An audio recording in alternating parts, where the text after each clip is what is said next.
Camden Select Board for May 24, 2022. The meeting, as our usual custom, is being broadcast on YouTube. It is also a hybrid meeting, so you have the opportunities of attending in person or via Zoom. The Zoom link is on our agenda, which can be found on the Camden website under Select Board Packets, and just click on that. The protocol remains. If you want, especially on Zoom, you get the same rights and responsibilities as somebody who's here. You can raise your hand to be recognized and brought on for ask questions and answers as preferred. There'll be no chat, as there is no chat in the audience. And also, if you want to ask questions, please use the Q&A function. We can't guarantee we'll get to them all. And FYI, it's not asking a question doesn't show up on the record unless it's read by one of us on the board. So with that, we will commence our meeting. But before I go into the agenda, I've got a couple of small announcements we want to discuss. First and foremost, Audra, our town manager, you notice, is not here tonight. She has delivered a beautiful baby boy on Friday. Little.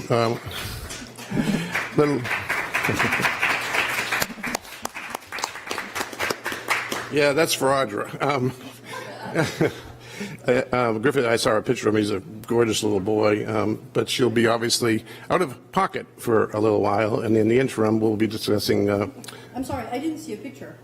Oh, you don't get one. Is it because I'm the junior board member? Yes, here? yes. Sorry, that's not until year 3. You're a board member, so there's obviously age discrimination. You have to pay for it. I have to pay for it.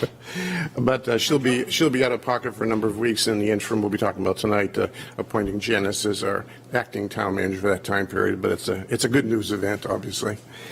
In parallel with that, for the second time in my career as on the board, I have the bittersweet duty to recognize a change in our town. The last one was John French retiring from 21 years on the select board some years back. I'll get even, John. But tonight we have the bittersweet of one of our stalwarts, one of our cornerstones of our town they have decided to leave Camden and move on to Virginia, and that is in the form of Deb Dodge. Deb, could you come up for a few minutes, please? I want everybody to be able to see you. If you don't know who this is, you haven't lived in Camden for more than 5 minutes.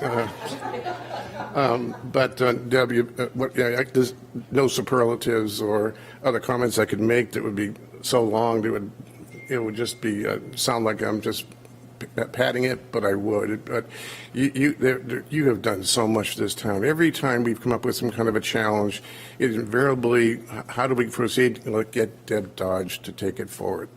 Most recently, the contribution to change a charter, which has been a little on the antiquated side for some years, pretty typical. A challenge is not easy, as you can well imagine. It's the foundation of our government here. Deb and her husband, Jeff, are going to be moving to Virginia after some 35 years in the town of Camden. Years. We'll discuss a little bit about her record here in a minute, but we felt it would be completely inappropriate for you to leave without us having an opportunity to provide the thanks of so many people in this town, including many boards, many individuals. I'm stumbling over what superlatives to use. A couple of months ago, we didn't know about your move. We had no idea. And we only heard about maybe 3 or 4 weeks ago, I think. I'm not sure the exact time. But it was rather fortuitous at the time. We were planning to plan our annual town report, our printed document. And when we got to the discussion about dedication, Deb's name came up unanimously and had nothing to do with her move. But it is so fortuitous that you are our dedication in this year's town report, which we have here. And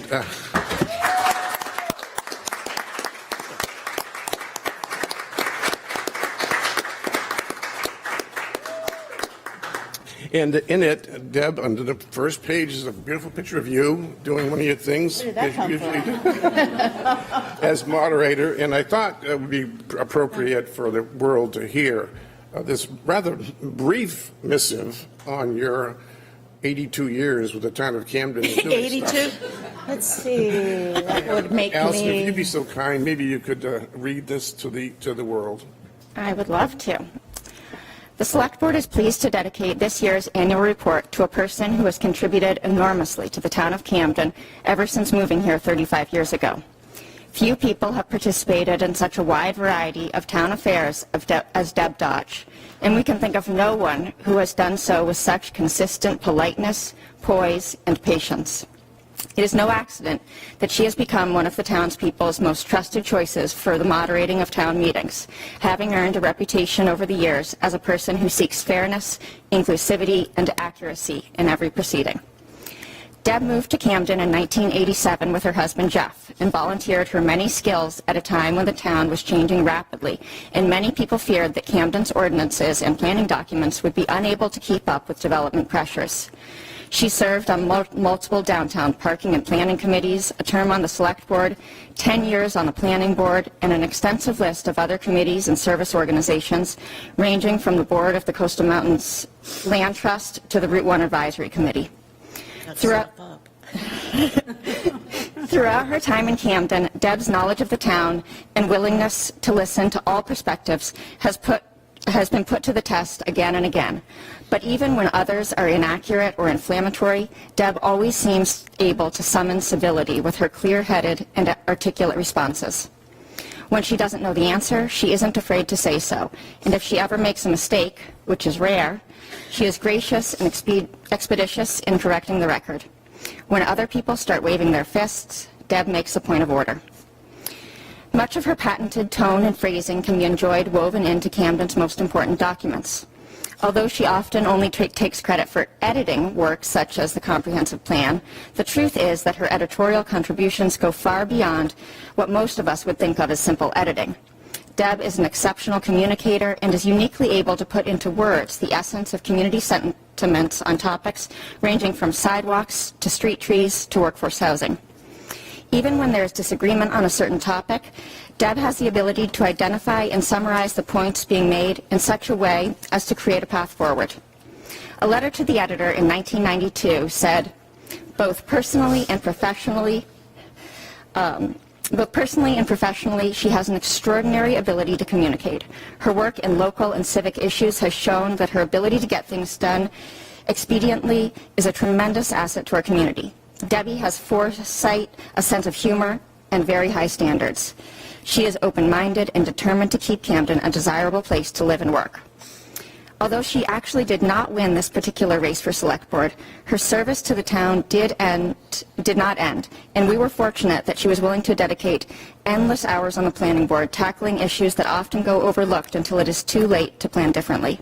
From subdivisions to cell phone towers to historic preservation to protecting our working waterfront from being taken over by residential development, Deb knows that the devil is in the details and that the words we use in our ordinances have meaning and consequences.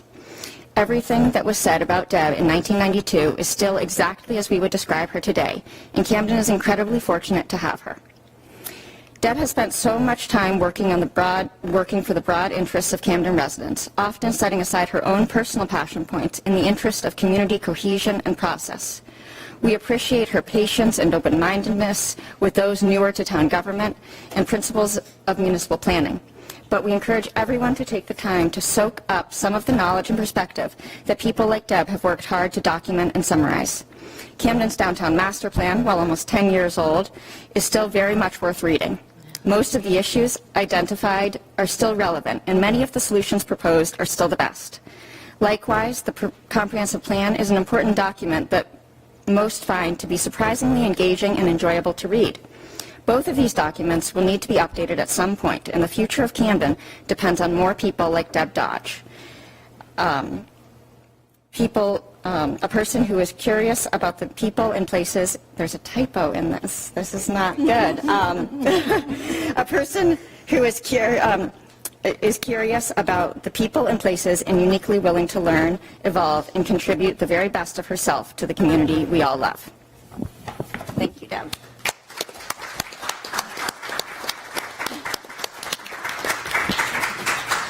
Deb, it's very clear that making a decision as you have made for the best of your family, yourselves, and Jeff, and everybody, you'll be missed. But, you know, like everybody says, we don't like change, but change is the only thing that's constant. And this change will be a positive part of your life also. Thank you.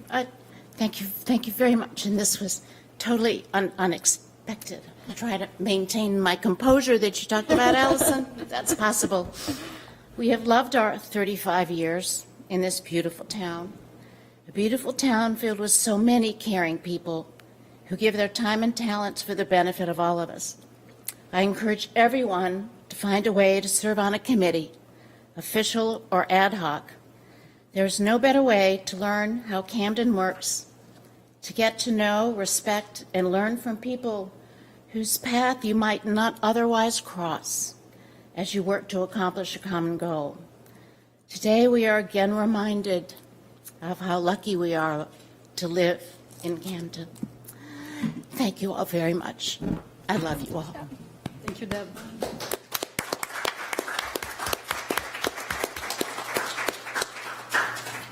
I'm giving the vote to Jeff.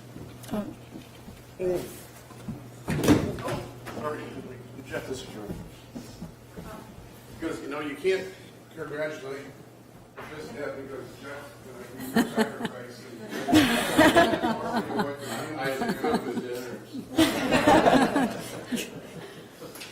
Can you send your recipe to my husband?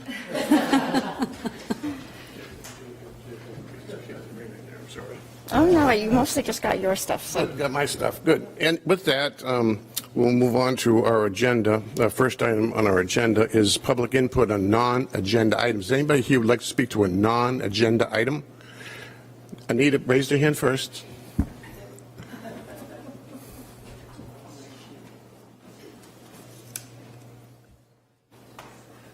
Well, I'm excited to congratulate Audra and Deb. I'm so happy to see Deb receive this recognition, which she very much deserves. So,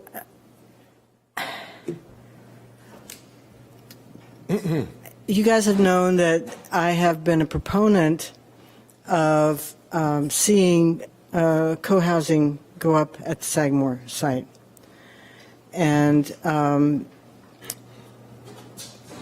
this is an issue of what to do with Sagamore that you guys have wrestled with and you've put on the back burner. Then you've thought about putting it on the front burner. Then it hasn't gone on the front burner. I'm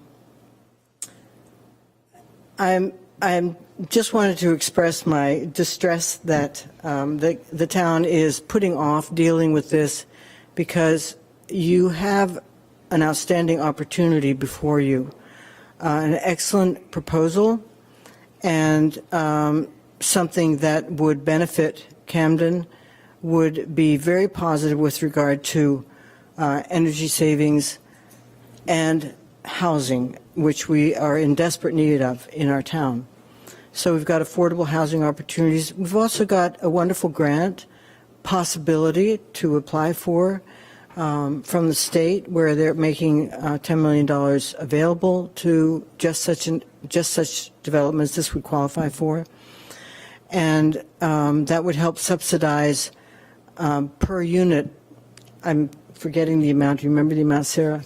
$60,000 per unit subsidized for housing.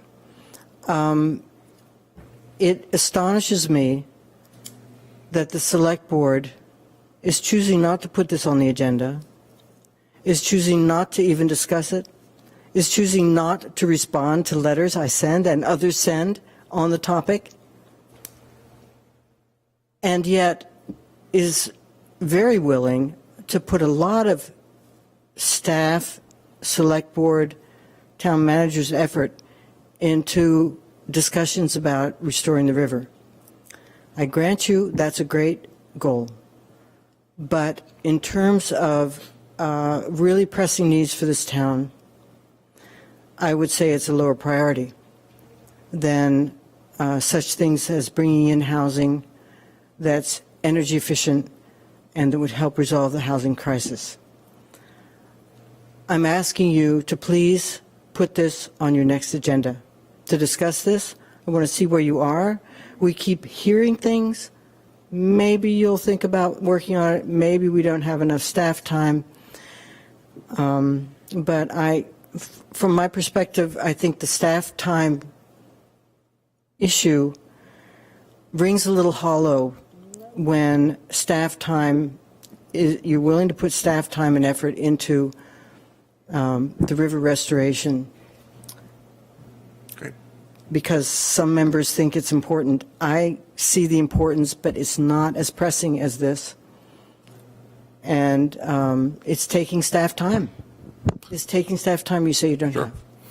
Thank you. Thank you for coming, Anita. Would you please put it on the agenda next week? It's on our radar. We will be discussing it in the future. I've Thank heard you. that many times You- for the last year. That and 26 other items. Can you Thank not say anything more than you'll put it on the agenda for the next No. meeting?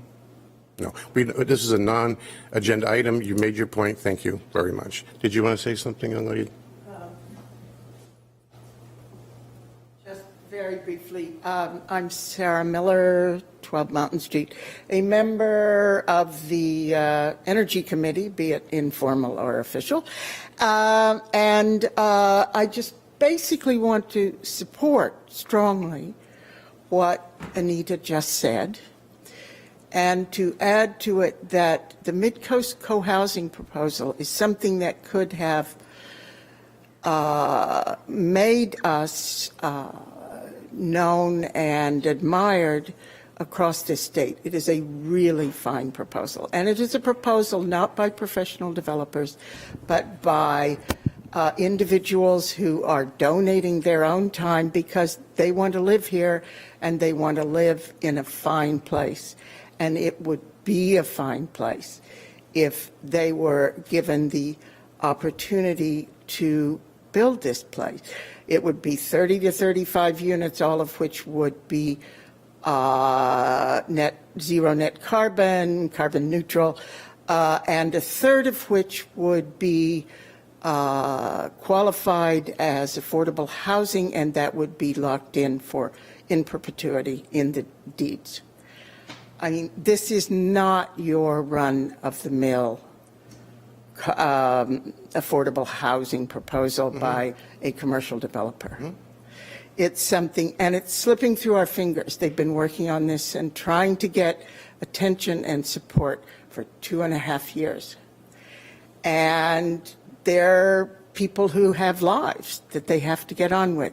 So I just wanted to make that very strong point that it's kind of now or never. You're not going to have this proposal to consider 6 months or a year from now if they don't get attention now. Thank you, Sarah. Thank you very much. What? I just want to say briefly that one of the other issues in town that we've gotten a lot of pressure to finally address is the tannery. And Anita, we've gotten a lot of communication from you urging us to move forward on that. That is a tremendous amount of bandwidth, and I think you can, certainly Sarah, you could also appreciate the amount of resistance that creates in some parts of the community. The same is true for issues surrounding Sagamore Farm. The neighborhood issues over there, the stormwater that comes off the mountain and would barrel down into Sherman's Cove, the issues that we're having with subdivisions all over town. So it is, I would object to the idea that it is a decision between river restoration and Sagamore Farm. It's not. It is a question of how much the planning office can deal with at any given time. So I share the concerns about affordable housing. That's why that was one of the proposals for the tannery also. But it's not an either or thing, and I would certainly support talking about it soon. Thank you. Any other public comments, non-agenda items? Not seeing any hands. We'll move on to approval of board minutes from May 10, 2022. Mark. I've read through them. They seem fine to me. Unless anyone else has an objection, I was going to make a motion to approve the board minutes from May 10th, 2022. I would second for the purpose of discussion. Certainly. Discussion. Go ahead. My only comment was that The police union contract, McKellar did not agree that union employees should be excluded from having to take a polygraph test. I was not saying that all of them should have to take polygraph tests, just that the policy should be consistent for union and that they shouldn't, I didn't want something in the contract forbidding it since they use it as a That's why you voted against tool. it. Right, so I just feel like it reads here a little bit like I want them all to take polygraph tests. And Oh. that's not what I'm saying. That's not what you said. I agree. Okay. So if that could just be, All right, so with that correction, any other corrections? Sophie, Mark? No, I'm good. Okay, with that one correction, Mark can modify the motion to affect that one change. So modified. Second, Allison, for the modification. yes. All those in favor? 4-0. Thank you. Item 3 is we have 2 public hearings for liquor licenses. They are for the application of Camden Deli at 37 Main Street for restaurant class 1 liquor license, and the second is for the application of Norembega Inn at 63 High Street for a class 5 bed and breakfast liquor license for the new owners. The purpose of a public hearing is for the select board to glean information from the public regarding the matter at hand. I will ask anybody from the public who would like to speak for, against, or to speak to the item to come forward, identify themselves, and preferably be brief, be succinct, and provide us your opinion or input. Please be courteous, direct all questions through me during that question and answer period. When everybody in the public has had an opportunity to speak, who won't like to speak, I will close the public portion and revert to select board decision. There'll be no input from the public from that point forward, unless a select board member has a question of a previous individual who has spoken. So with that, I'd like to take the first one, which is the application of the Camden Deli at 37 Main Street for restaurant class 1 liquor license. Is anybody from the public like to speak to that license here? Not seeing anything, I will close the public hearing portion for that license and revert to select board deliberation. Mark? I would like to make a motion to approve the application of Camden Deli at 37 Main Street for a restaurant class 1 liquor license. second. Motion made and second. Any discussion? Yes. Yes. So I just have a question. The 2 signatures look the same. So are these electronic signatures or at the bottom of page 5? Or has one person signed for both people? I have no idea. Because to me, they look exactly the same. Those are the printed names, not the signatures. Oh, these are printed names. Okay, so it's all, it's Yeah. it's a PDF printed. Okay, Yeah. so all good. Yeah. Okay, thanks, bad. Mark. Okay. I do have one question. Yeah, Mark, go On ahead. both of these applications, the report by the police chief has an electronic signature, but there's no check mark on yes or no whether there's been any problems. Thank you. Good points. Any further discussion? The reason I do that, Mark, is because if I'm between point A and B, Janice needs it, I call an authorized electronic signature. Okay. Any further discussion? All's in favor? 4-0. The second item on a public hearing is the application of Norembega Inn at 63 High Street for a Class 5 bed and breakfast liquor license for the new owners. Anybody from the public who would like to speak to this one? Will, it'll be a good time if you'd like to have just a chat about your plans for the Norembega while we got you here. Sure. Why don't you come up, please, and introduce yourself. Hi to everybody on the select board and to everyone there. My name is Will Timms. I'm excited to have purchased the Norembega last week. Excited and terrified. I think if I wasn't scared, there would probably be something wrong. But my plans are, the previous owner was a chef. I am not a chef. So I intend to operate the inn this summer pretty much as it was being operated, no restaurant, just serving breakfast. We might serve some small plates and drinks in the afternoons to our guests. And then I'm hoping to do some improvements to the house and some interior renovations to the house in the off season. I've already been talking to Jeremy in the planning board office about some of that. But by and large, I'm an architect. I love the house. I respect the house. I intend to take care of the house. And I look forward to becoming a member of your community. I'm 47 years old. I came to Camden for the first time when I was a 15-year-old with my family. We came back several times after that. I've been in New York City for the past 25 years, and I'm very excited to be here. Welcome, Will. Good luck. Thanks a lot. It's a great inn, obviously. Any other public comments on this application? Not seeing any hands, I'll close the public session and revert to select board deliberation. I'm very happy to make a motion to approve the application of Norembega Inn at 63 High Street for a Class 5 bed and breakfast liquor license. Second. Motion made and seconded. Any further discussion? All's in favor? 4-0. Congratulations, Will. Keep it rolling. No, it was for sale. Going to close out the, yes, it was for a couple of years. Close out the public hearing portion of item 3 and move into our consent agenda. We have 6 items in general terms on the consent agenda. They are the first to approval of the Village Green application from the Camden Rotary Club for the Bay Area Chamber Concerts on July 4th. The second item is the approval of closure of Atlantic Avenue for the following 3 events. 3 events. A Music by the Sea concert on July 4th, 2022, and the Harbor Arts and Books Weekend, July 8th through 10, and September 30 through October 2. Approval of the following Vittler's license renewals: Camden Cone, Camden Main Stay Inn, Camden Whitehall Inn, Camden Swift Inn, Norembega Inn, River Ducks Ice Cream, Swan House, and Waterfront Restaurant. Approval of the following lodging license renewals: Camden Mainstay Inn, Camden Whitehall Inn, Captain Swift Inn, Norembega Inn, and Swan House.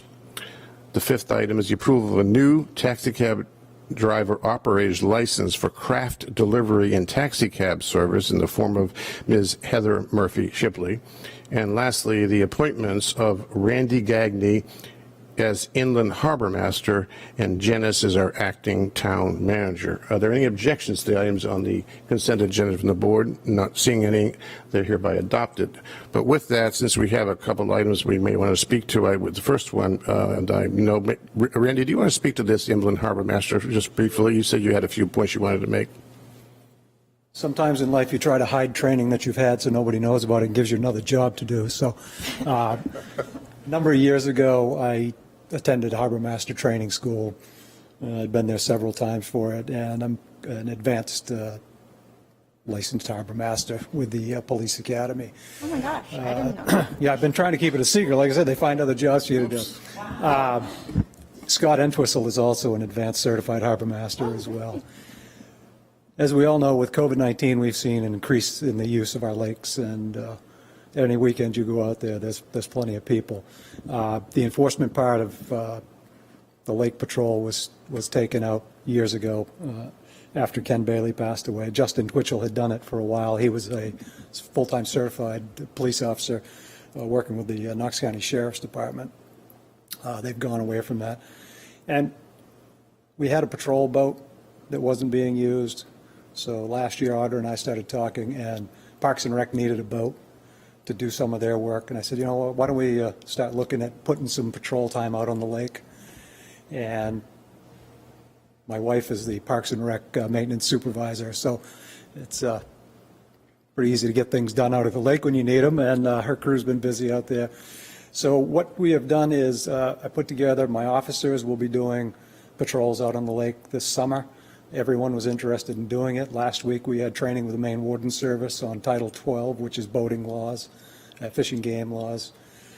Scott has a 100-ton intercoastal or near coastal captain's license, which allows him to do training. So he will be training our operators in the boat use and whatnot. Some of us were already Coast Guard certified boat handling from when we first got the boat, myself included. So Aaron Bailey stopped into our training the other day. We look forward to working with the Lake Association, working with Aaron. We'll also be doing some joint patrols with the Warden Service. So everything's coming together pretty good. Parks and Rec has been busy They had purchased some floats that were a little too big for Bog Bridge, so that was fixed. They fixed the old floats, put those back into Bog Bridge. The 2 bigger floats that were purchased actually worked out better over on Route 52. So now instead of 36 feet of dock space, there's 72. So that'll help in the fall. People will be able to back their boats out further. It'll also help with launching and retrieving. People can move their boats back further, so somebody else can launch and retrieve as well. The Parks and Rec got the swim area at Barrett's Cove back so it's squared up and not kind of a semicircle. Thank you. So they added about 100 feet of extra swim float buoys there, and looks good. They were up working on the cross today, so I got a picture from up top of the mountain, and you can see it. It looks really nice. So I think it's everything's coming together good. As far as enforcement, we're not going out there to spoil somebody's weekend, but we want to make sure people have their life jackets, their boats are properly registered, things like that. I've talked to the sheriff. We are only looking at operating in the boundary waters of Camden, but we have a mutual aid agreement with the sheriff's office. I talked with Tim Carroll, who said that he didn't have any issue if we needed to go up into Hope. I have not talked with Lincolnville at this point, but rest assured, if there's an issue that somebody needs immediate help, we're going to go up and assist that. But we will focus basically on the boundary waters of Camden. So look forward to getting it going. The officers are getting geared up. Training went well the other day. They'll start boat training within the next week with Scott. We've done some improvements to the patrol boat as well, putting a top on it so the sun's not beating down on everybody. But we will need an engine next year, so I'm going to put that in the budget for next year. Actually, there is a... Electric, Not right? for the 100-ton boat, right? No, we're going to stay with the 18-foot. I'll just say that I did put in for... There's a $900,000 grant designated for mid-coast area law enforcement agencies, but the equipment that you could buy with it was very limited. So in my list of things, I did add a motor for the patrol boat. I don't know if we'll see any funding for that, but hopefully we'll get a piece of that grant. I put in for a number of other things as well that might qualify for that. So that's where we are. If you have any questions, I think it's going to be a good thing to have a presence out there on the lake, and look forward to working with the Lake Association and Aaron Bailey as well as the Warden Service. So, Absolutely. questions? Allison, go ahead. So if somebody wanted to call and report something or ask a question, would that still be dispatch? That would be the right? Yeah, I mean, for emergency type stuff or an issue at the lake, we would ask that they call dispatch. The business number is 594-5656. Of course, if it's an emergency, they could call 911 and it would connect them with the communications center. General questions, they can either email me or call the station here at Camden PD. It's 236-7953, and I will try my best to answer any questions they have. Allison, go ahead. And then I also just want to say I'm just so happy that this is happening, because I've heard for years now sort of growing concerns out there with the increased use. Obviously, my sister died on Damascotta Lake, and so I guess just if you could have one thing that seems to oftentimes get ignored when the wardens aren't out there is this 200 feet from shore. Yeah, we discussed that quite a bit in our training the other day. The water safety zone is what you're talking about. Right. So, we did get the education that they can come into the dock and take off if they're water skiing in that zone. And Yes, that's an there's an exception there's to some it, but exceptions to it, but for the most part, those are the things we'll be looking for. it's just going to be great to have more eyes out there for all kinds of things. So thank Mark you. has a question. Hi, just a simple question. Are there any other jobs you're qualified for that we should know about, that we should ask you to do? No, I'm pretty set right now. Okay, just wanted to make So, sure. Yeah. If you do, you might not want to Actually, tell it wasn't a us. secret, I just didn't tell a lot of people Right, about it. right. So if you have any questions, and I would love to hear any feedback that you get as a Sure. board from us wondering- being out there. One of the things swimmers do is wear those red buoys that make them more visible. You know, that's a flotation. You attach it to your waist or whatever. And I'm wondering if it's not something we might want to. I mean, one, it's something we definitely want to encourage people who swim to make themselves as visible as possible, never assuming that people can see you. But the second is, I'm wondering if that's not, we couldn't buy some buoys and have them at the lake and lend them to people, especially because I don't have a budget currently for this position, so. No, I know you don't have a budget. One of the things that I do plan on doing is we're going to put some extra life jackets in this. If we find somebody that doesn't have a life jacket Sure. or that's not enough, we'll give them one to borrow Right. until they can get back and find those life jackets. So. Great. Thank you, Randy. There's a lot of like. Best of luck, and thanks for being so signage and proactive about it, markers Randy. Yeah, that's a good thing, too. With that, we're going to move on to action items, and I want to promote John. Oh, I had one last thing. Sure. Did we vote on the consent agenda? We don't vote. We don't vote on it. There was just one thing I wanted to say. Sure, go ahead. About the person who drives the craft delivery taxi service. Is that you? No. No, you're not. It's nobody here. I'm terrible with faces. So I'm just going to put it out there that I often see that car driving very, very fast. And I just want to encourage that driver to respect the speed limit. I didn't want to single you out. You too, especially Marlene. as the town is going to get full, because I see that car, zooming around. I'm so sorry. I do at 7 o'clock in the morning.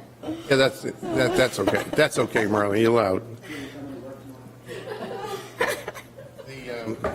The next item, we have 3 action items on our agenda, the first of which is the approval of use of parking trust funds for the previously discussed and last meeting, the paid parking pilot program.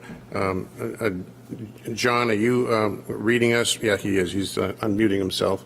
We have John Burke, our consultant here, who's been the force behind our various parking studies and is ongoing. But as I said, last time we talked and the board approved that John would come back with an equipment proposal for the equipment we would use for this test case pilot program. And I want to emphasize this is a test case pilot program. John, can you hear us? I can hear you, yes. And we can hear you too. So, Good. so with that, maybe you could start by explaining there's a scope document in our packet that describes the equipment and also the operating expenses that would be on a monthly basis for this pilot program. We can start there and go with questions and answers. Okay.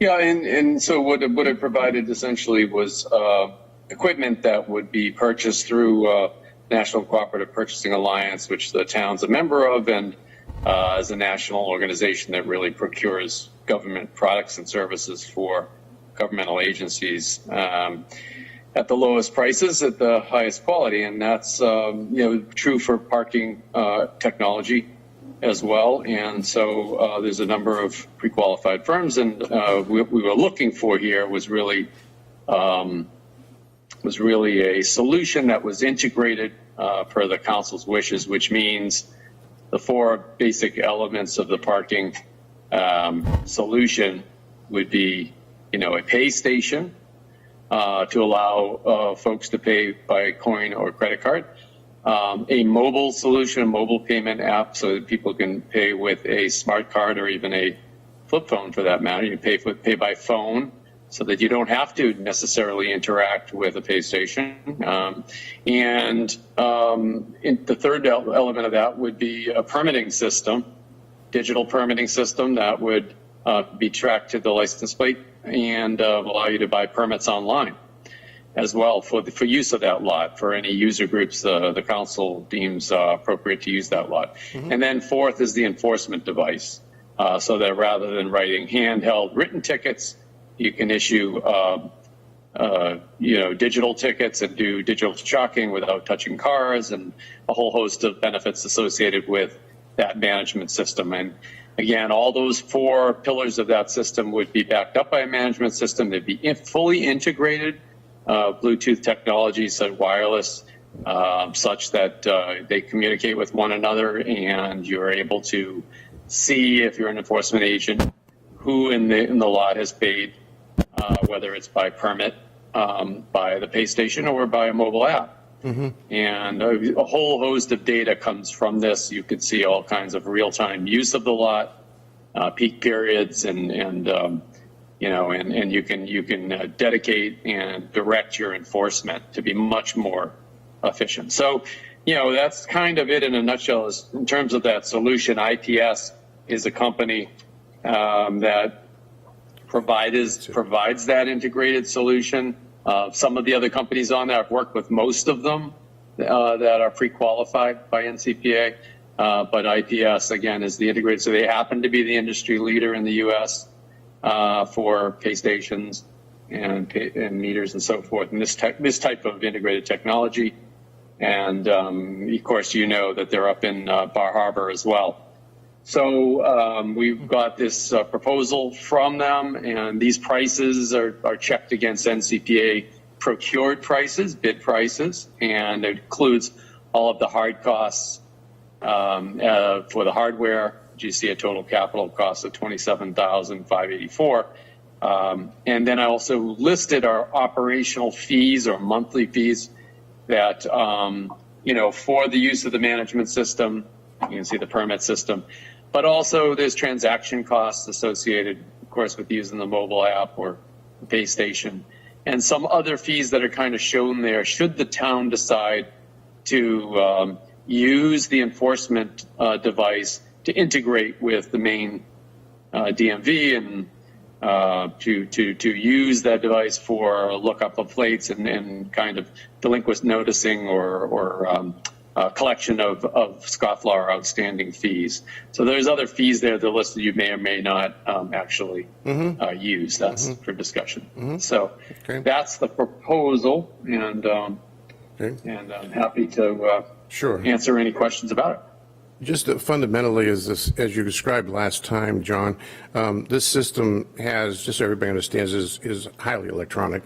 I'm saying that because this is a pilot program, and we logically will at some point near term decide the initial parameters upon which the system will work in terms of parking costs, in terms of, as you suggested, in certain individuals who can utilize it and without paying and that kind of thing. But most importantly, during the pilot program process, this can be easily reprogrammed. Is that correct? Absolutely. That's the greatest part of this, is it can be, rates can be changed on the dime, simply from an office and a laptop, as can permit holders. If you want to add a user group or discount a certain user group, that can be done very quickly because it's an electronic permit. Yes. Great. Other questions from the board? Mark? I have questions about, that we haven't decided yet how it will be used. Right. What happens if somebody comes, uses the lot, and then comes back again? Will the license plates, usage of a license plate eliminate them from coming back afterwards? There are a lot of questions about that. Absolutely. And I have to say, we've had some letters to the select board and some comments, heard some comments. People are concerned that this is a pilot program, but once you start, it's awful hard to pull back. And I'm just not sure yet. Yep. Well, like I said, this is, you're right, Mark. This is a pilot program, and I think it is a near term. We have to have a near term. This is not, months away kind of thing. Because I think we're still trying to implement it sometime in July. Is that right, John? That's correct. Okay, so, that's only, a month and a half away. And it's not that far. So we've got to near term address something Mark just alluded to, which is how this is going to work. What's the initial package going to feel like, and is it really simple? And then as we go forward, we can talk about modifications to it. But tonight we're looking to approve or not the approval of a parking trust fund we have, which is in the amount, the parking trust fund is in the order of $47,000, as I recall, Janice. And this proposal would be for, just under $28,000 plus operating expenses. But maybe you could, but in addition to that, for whatever time period we utilize it, there'll be an income stream from this few months of use. Can you address that at all, John? Yeah, I mean, we have a lot of data on use of waterfront seasonal lots. Of course, Bar Harbor, Plymouth, Mass is another really good go by for Camden with a seasonal paid parking program. So the amount of data that you get from this is pretty profound. But what we're looking for are similarities with other lots and uses. And I mean, what we can say about payback is we'd expect this really to pay itself back within the first full parking season that you operate, and that assumes a $2 an hour rate, and it assumes that you would have regular enforcement. Right. Right. But that's based on a number of communities, and that, Okay. of course, Bar Harbor being the closest, where they paid off their entire system within the first year. So with that, I understand the questions.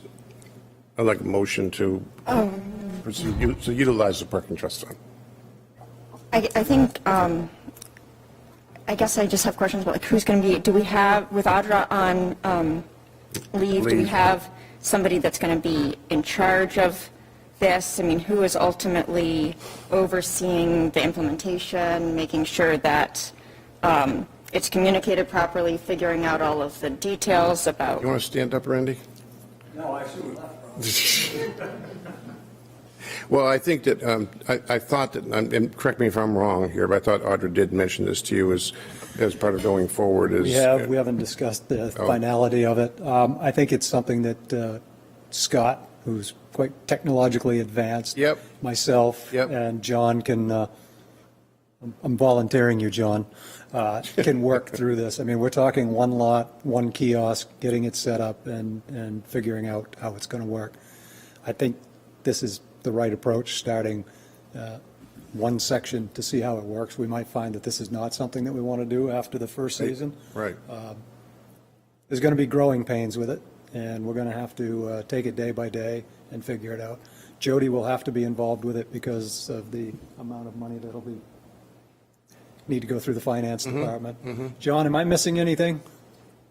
No, I think you're right, Chief, and I think that's exactly right. We'll get a group together with the IT, certainly with the Chief and Scott and Finance to make sure we have the correct reconciliation going on monthly basis and all those types of things, also maintenance. But this comes with training from the vendor. They'll come up, there'll be a full training, and they're on call for support throughout the pilot. It's really, for them, it's very important this pilot's successful.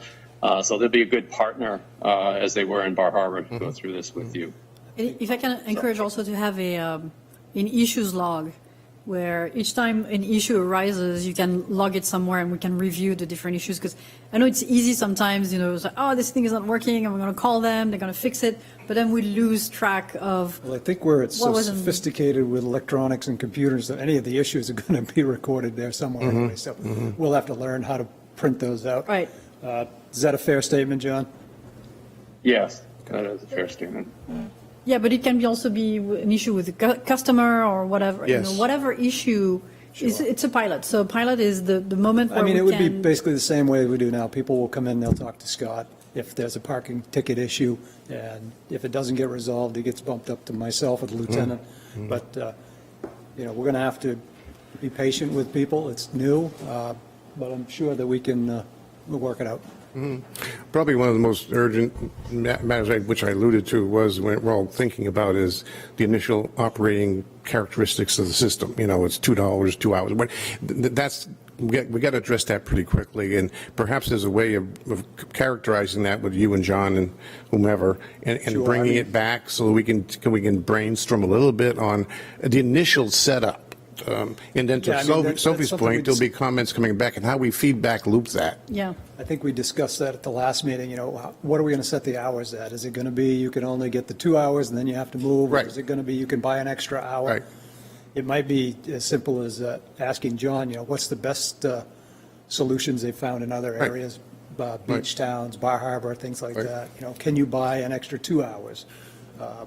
That's something that we'll have to decide. We should start. We can test those also. We can change the. Oh, I know we can, but we don't want to make it too confusing for people either. But I think that we need something to chew on. We're not going to debate it here now, but we need to very quickly. Go ahead, Allison. I think one of the things that I heard from John, and John, feel free to correct me, at the meeting we had at the middle school was that like an implementation committee or a parking committee would be important, because I do think, I don't want to underestimate the level of change this is for people. And, you know, all those little things about deciding whether 15 minutes is going to be free and how much it's going to cost and all of that. I mean, would it make sense to just continue with that same committee and ask them to help? We can. I'm already getting a bunch of questions about this. We And can.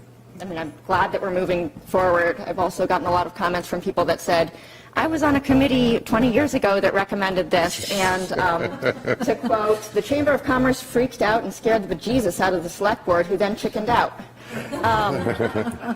Well, I think who's on the committee now, Sophie, besides yourself?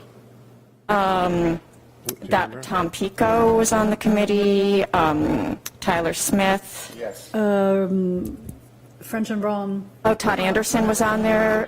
It was a good group of It was a people good group of people because it represented. Was on the committee as well. Who? Lehman?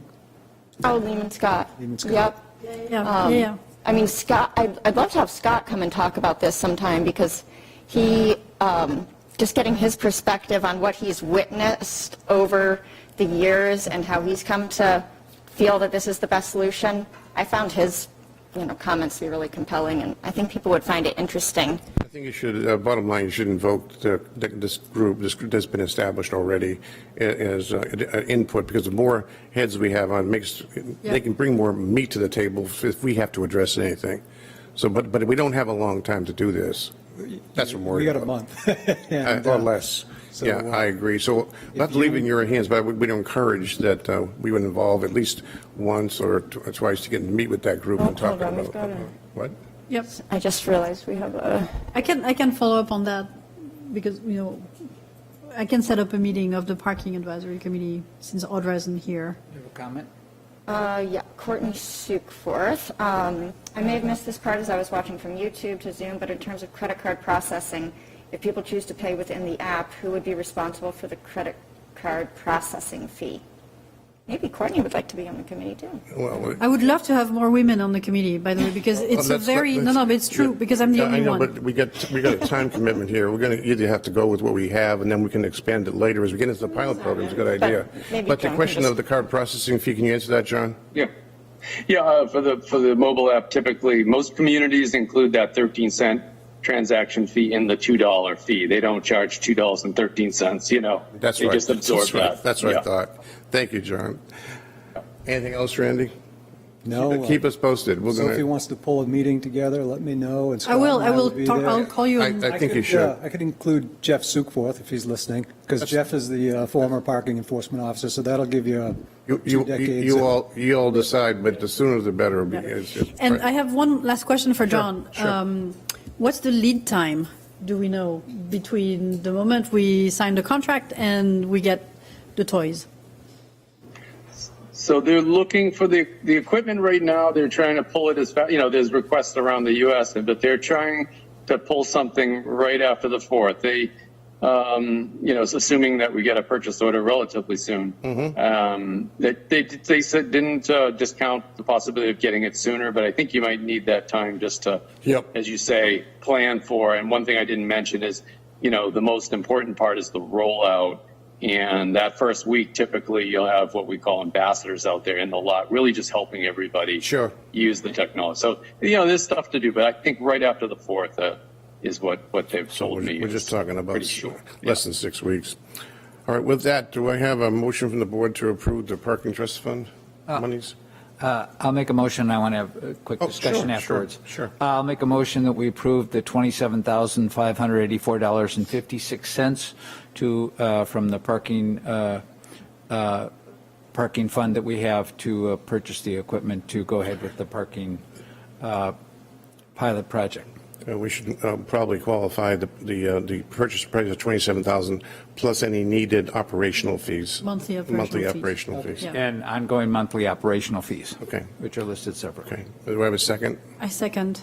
Discussion, Mark, go ahead. Discussion, I made the motion. However, I'm going to vote against it, just not so much because I don't want it, but I want to just make sure that there's a record of awareness about moving ahead with paid parking in town. So I want to make that clear. Any other comments? I think maybe I saw... Oh, I'm sorry, Ray.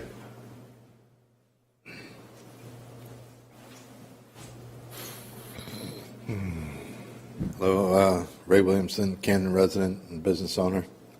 I'm just curious if anybody's given any thought to how this is going to impact the operation of the windjammers on the public landing.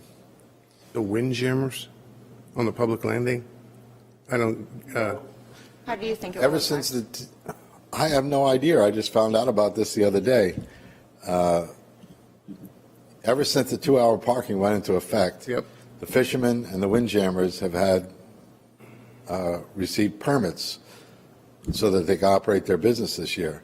All of a sudden this year, without any discussion or notification, Ray, get Ray, the Ray, permits. we had at a select board meeting, we had all kinds of day sailors here talking to us about it, so I don't know what you mean about no notification, that's not true. But the fact that you weren't here, I agree, but I'm sorry, it was discussed, and those permits at the moment are gone. But to your point, this is what we're talking about in terms of how the system might be modified to allow certain users certain benefits of it. We haven't gotten there yet.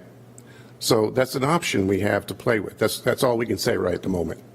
So we want to listen to those things. That's why we have this committee group what I was talking about is how this system might work. It's not a black or white, it's very gray. So we have options. So we recognize, for example, you cannot take away certain rights of the fishermen because of state regulations. So that's an example of something we need to consider. But there may be windjammer or day sailor considerations too that we get as we get into the system and test the pilot.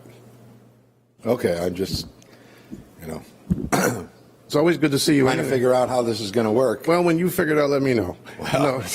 No, I'm serious. There's a bunch of information available on the website. There is, there We is. had a meeting at the middle school with a presentation. There have been several months of committee meetings that are on YouTube that led up to the recommendation.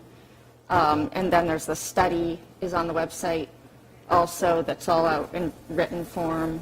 So there is a bunch of stuff out there. Yeah, check some of that out, Ray. This is a part of a broader study that's been ongoing for months, and for the whole downtown area. That's what Allison. It was a relatively big meeting we had. The middle school was on Zoom and etc. to talk about it, and it's recorded on our website.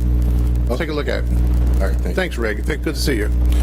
With that, any other questions, comments? I'll go roll call. Not roll call. I'm vote. excited to start this. All those in favor? Opposed? 3-1, the motion carries. Thank you, John. Let's get it rolling. Thank you, Randy. Thank you. Same Have a thing. good evening. And I'll get back to you, John, about To our second action item, thanks, John. To our second action item, we have the request for approval of the amendments to the town employee personnel policy. It's in the packet. Again, it was slightly revised over the last few days. Do we have any, anybody want to start with any comments or questions of our august team here? I have some questions. Sure, Mark. Go ahead. Let me see. Article 6 regarding holidays. Hold on, I'm finding it. I don't have the 53, page 53. I think there's a typo. It says, Section 6.2, policy. Full-time employees shall be paid for one regular day at straight time rates, whether the holiday falls on the employee's regular scheduled day off. I think it should maybe read whether or whether not the holiday falls on the employee's regular scheduled day off. I think there's a slight typo there because it doesn't. So you quite think the make- or not is missing? It doesn't make sense the way it reads, that first sentence to me. What page is it? 53. 53, Section 6.2. No, it's not 53 because it's my PDF. 54. PDF. 54. It's chapter 7, page 7 of the manual. We're giving her PDF pages. I'm giving her off I'm on the packet. Yeah, so you're giving that's a PDF. That's not. It's Section 6.2 under paid holidays. 6.2, and it says, should be paid one regular day at straight time rates whether the holiday falls on, and it doesn't read quite clearly. It should be whether or not.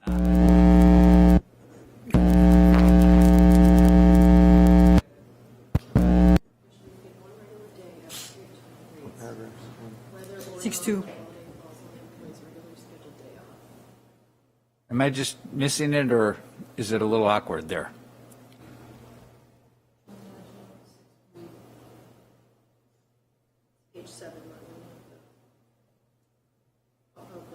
Sorry, I just happened to catch it when I was going through it.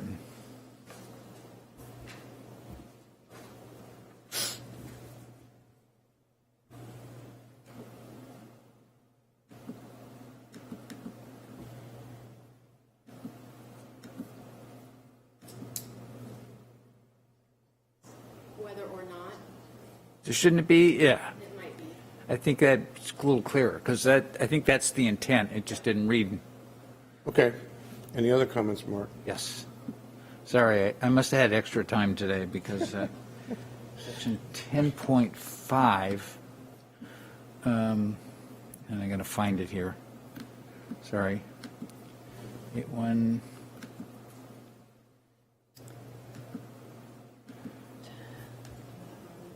Family and medical leave? Yeah. Okay. Which is it? On page 11, Jody, of chapter 7. I'm trying to find the, now I can't find the specific one. This one? Family medical leave. No, that's not, it has to deal with, I have a couple things. You want me to do that while you're looking? yeah, here? why don't you look? Allison. Is there, I also can't find, okay, great, thank you. Is there still something in there that doesn't allow employees to take any vacation until they've been here for a year? Correct. Yes. Yeah, we have in the vacation policy, yes, they have to Yes. have Been here for a year. been here for a full year before they can utilize their Any vacation. vacation at all? That's what the policy states, unless there's an agreement made with the town manager. I will say that the police department in their contract did add in that after 6 months, if they're post-year academy so many years, that they can utilize 1/2 of their allotted vacation. Like that's granted to them at 6 months. After 6 months. After 6 months of, successful, after their probationary period. Oh, I see.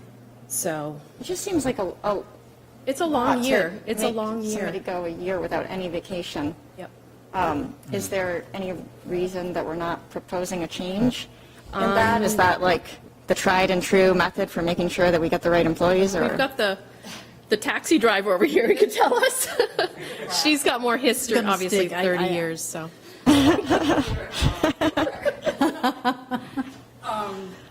It's just something that has always been It's always in been there. effect, and I'm the sure it majority has, of the but- towns have it after a year.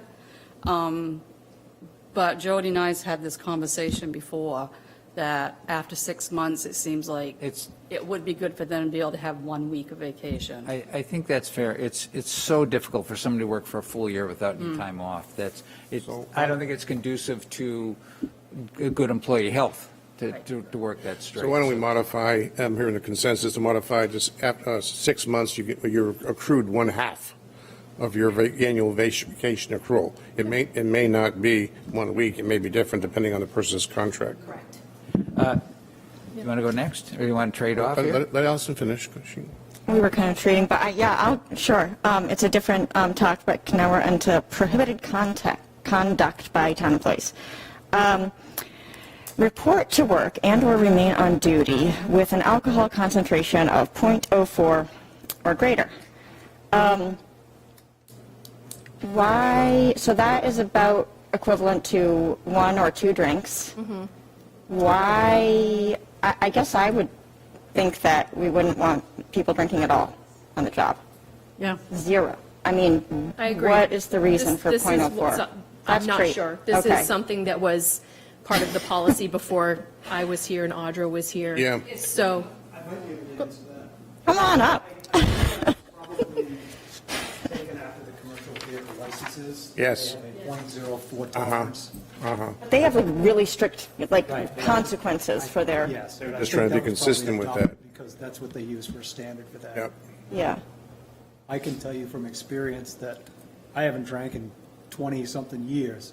If I was to drink 2 beers now, I'd be on the floor, but my blood alcohol level would probably be about an 0.2 or an 0.3. Exactly, me too.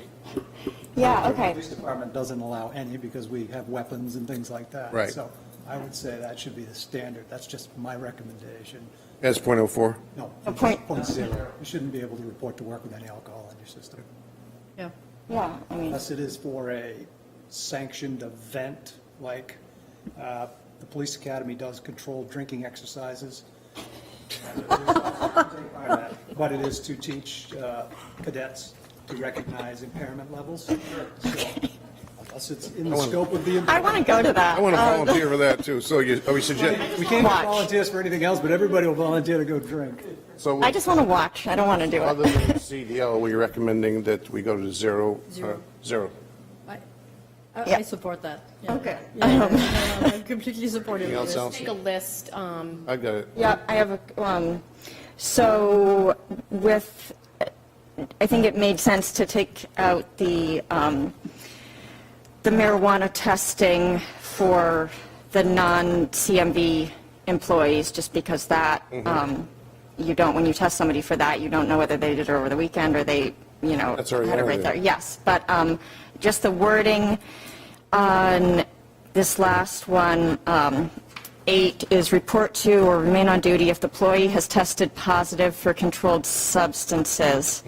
And then also it refers to the presence of any controlled substance.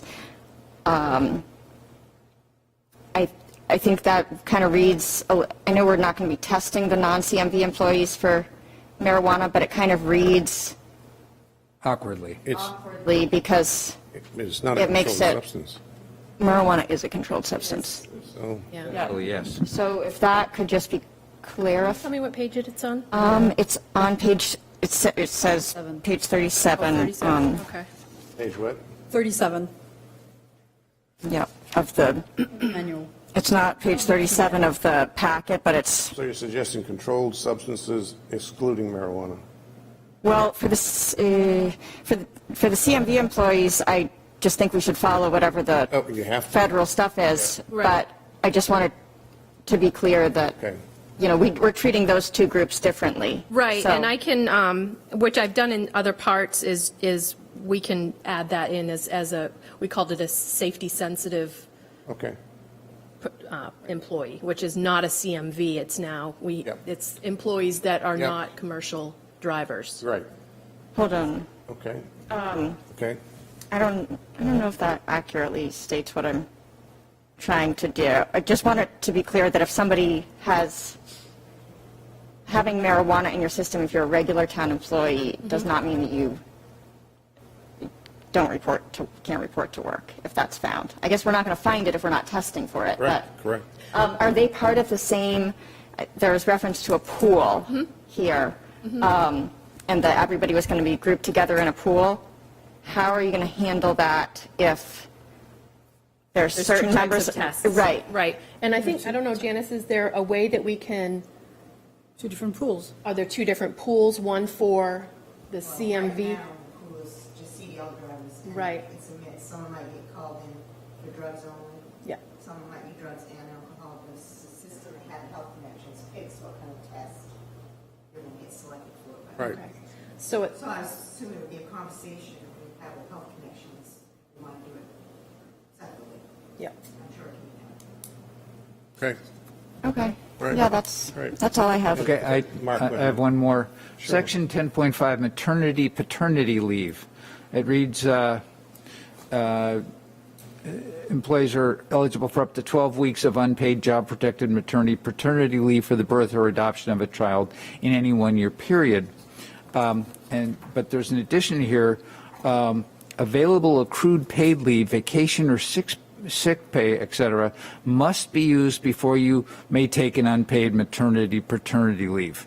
And I don't know that that's fair. I don't know that somebody would, you know, they may want to save some vacation time stuff for down the line. Why do we make them take all their paid time before maternity leave starts? If they want to make a decision to take that unpaid time. If I'm not mistaken, this is taken directly from the. Yeah, I was going to say, every state regulation I've ever seen The Family specifies Medical Leave exactly Act. that. It may be the case, I just, Well, I don't no, think it is the I don't think case. it's fair. In California. That's probably the minimum standard. It So is. Mark's suggesting It that is. we don't need to have the minimum standard. We could have a more generous, right? Is that what you're saying? I don't have an answer to that. I don't know if we have to, like, yeah, absolutely. The sick and if they have sick and vacation time, part of it, most of it's part of the FMLA across the board anyways, but they take that time while they are out on leave. Yeah. So it's part of their leave time.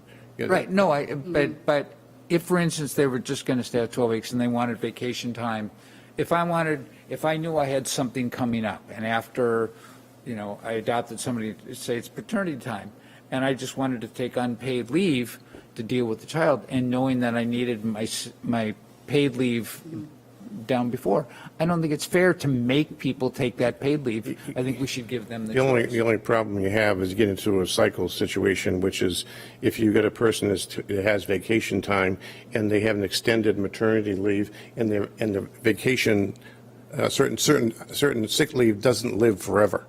Neither does vacation. So if you're past that cycle, now you got to work into what happens to accruing vacation forever. Well, not forever, but for months or over. That's why this is usually written that way. A person has benefits, they take their vacation and sick. I honestly have never seen it any other way. And I think you start going into that, the reason why is it gets too complicated, way too complicated. I also think that most of the time, I mean, in my experience with people working for me, most of the time they want to max out the time in one chunk. Well, remember, this is paid. Vacation's paid, so you want. Vacation's paid, but family leave is not. No, it's unpaid leave. It's unpaid. I've never seen it done any other way, and I wouldn't support any more benefits than we have right now. Yeah, I mean, we do need people to work sometimes. I mean, we need people to work some. Well, you do. I mean, but it's I think remember the town. As I recall, part of unpaid leave is that position is held for that person until they return. Right. So that has a cost to any entity. Right. And so, I think I couldn't support any more benefits than this. I've never seen it done any other way. Okay, I don't like it, but I wanted to bring it up. Any other comments, though? I was really curious about, and I don't know about, I was surprised that the firefighter 1 is so low on the, let me get, on the status? On the, vacations go home. The pay class scale? Yes. Oh. I was surprised that firefighter 1 was so low on the scale. I'm just curious about that, because we're having extreme trouble getting experienced firefighters, police officers, stuff like that, and I was wondering why firefighter 1, and I'm not sure what that classification is, why that's so low on the pay scale when that's such an important position. That may be the reason why it's still down below. Okay. Because they're all firefighter too. Let me ask you this: Is Chris Farley seen this? The scale? Oh, yes. Yeah, and It's probably been that way forever. I just don't know. I didn't know the qualification. I saw it this afternoon. I'm just curious about. That's a good question, though.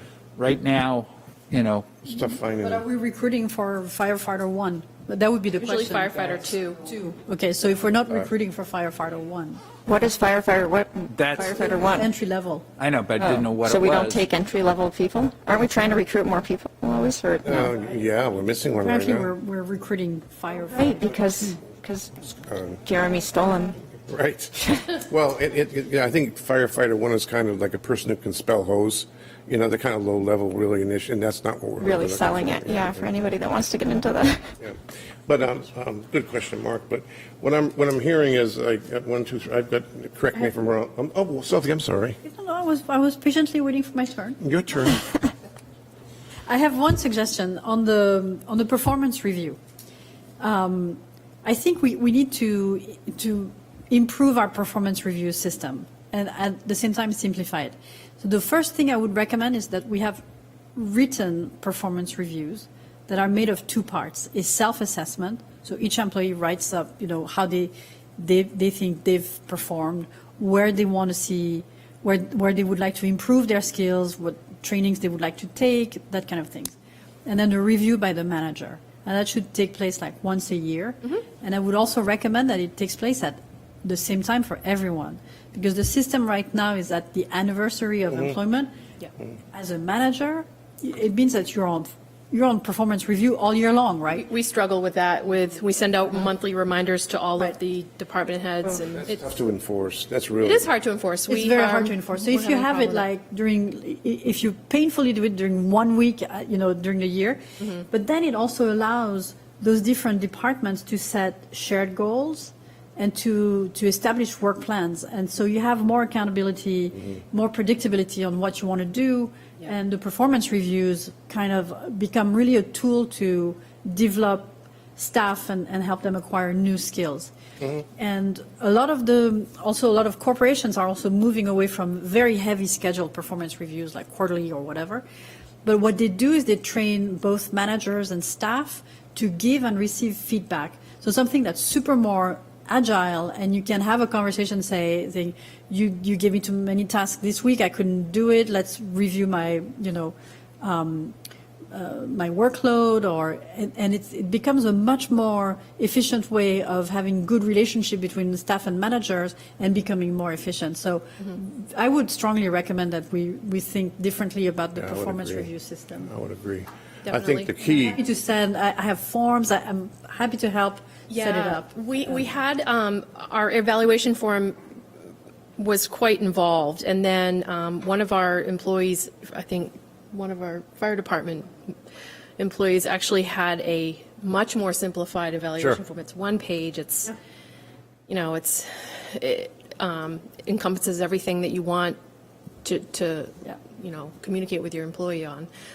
But with having them all at the same time, all at one time, I think is a great idea. Maybe, springtime before we move into the new budget season or the new fiscal year, this might be a tool to. This time of year is probably the best when you're between elections and past the budget.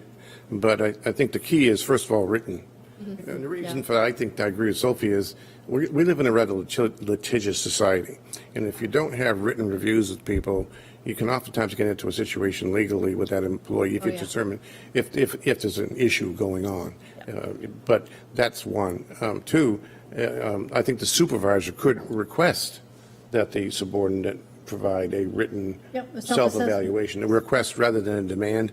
But I think because the most important part of a review is not necessarily what's written, it's what's discussed. It's the discussion that, exactly. That's always been the most important. But I think you could write it that way.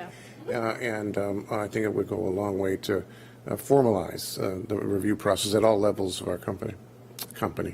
Then you can also have training plans. Maybe we're going to discover that there's like 10 people who want to become better at facilitating meetings. And that, instead of sending each one of them, each department using their budget for that, we can have a more comprehensive approach and train more people to acquire more skills. So it's a really super cool tool. I would really encourage us to think differently about Anything else, Sophie? That was my main So what comment. I'm hearing is there are 5 issues to change for. One is section 6.2 typo or not. The other one was 6 months. After 6 months, a person would accrue 1/2 of their agreed gratification. Alcohol level would read 0, 0. 0, yep. And then on page 37, the discussion about having the controlled substance not include marijuana, maybe having 2 different separate groups you talked about to modify that. And lastly would be annual performance reviews written with a request from the supervisor for the personnel to do a self-evaluation. Yep. There was one other thing I just wanted to notify you guys, the drug testing policy. Yep. We're going to be, with what's in here and what you guys are going to be voting on, is it deviates from the federal drug testing guidelines. So we're going to be going with the state drug testing guidelines, which also means that once our policy is voted on by the select board, we have to send it to the Department of Labor to be approved. I see. I have a template that I will fill out with all of the information so that they will see it the way they would see everybody else's policy. I see. So once I do that, send it out. Hopefully it has everything that they need to approve it, and if they don't, we may have to come back to you. Okay. So. Is that clear enough, those 5 items, if we approve with those 5 qualifications, is that clear enough for you to complete? Yes. Get a motion with those 5 changes to approve? I'll make a motion. We approve the 5 changes to the employment policy. I second. Motion made, second discussion? And the policy itself, right? The policy, yeah, the Yeah. personnel policy. Personnel policy. Appendices. And the appendices, right. All those in favor? 0. Thank you, ladies. Thank you. Thank you. With that, we'll move on to our Let's discussion. address the taxi driver. Yeah. The last item on our agenda is the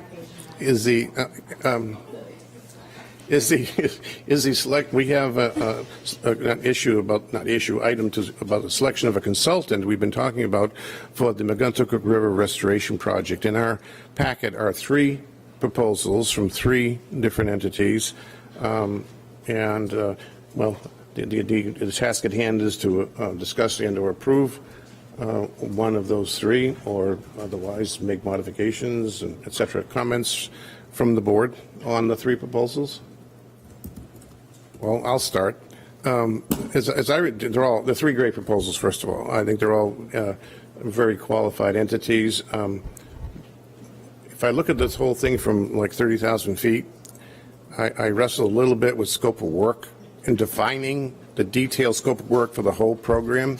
And when I'm in that mode, I have a tendency of relying on more closely to the proposal from the source group, which was emphasizing phase 1, because I think we're going to learn a lot in that phase about from an independent advisor about what we're doing well and we can do better. And in addition to formulating this task group that we've talked about to help us to go through the entire process with the river. I thought the other 2 proposals were excellent. Which is the one you just Well, mentioned? the last one in the packet, which was basically a phase 1. It was 50 a scope for doing it in a June-July time period. I believe I think it's the first one in the packet. was the first. I'm sorry. It's source C, I believe it is. Source to see. Source to Yeah. see. Yeah. Source what? Source to C versus the other 2. The other 2 had a much more comprehensive scope, very valid, but I just have some heartburn about proving what could be the better part of 6 digits when we're trying to to do a better job of defining the path forward. That's just a view from a very high level from my perspective. Any other comments, board?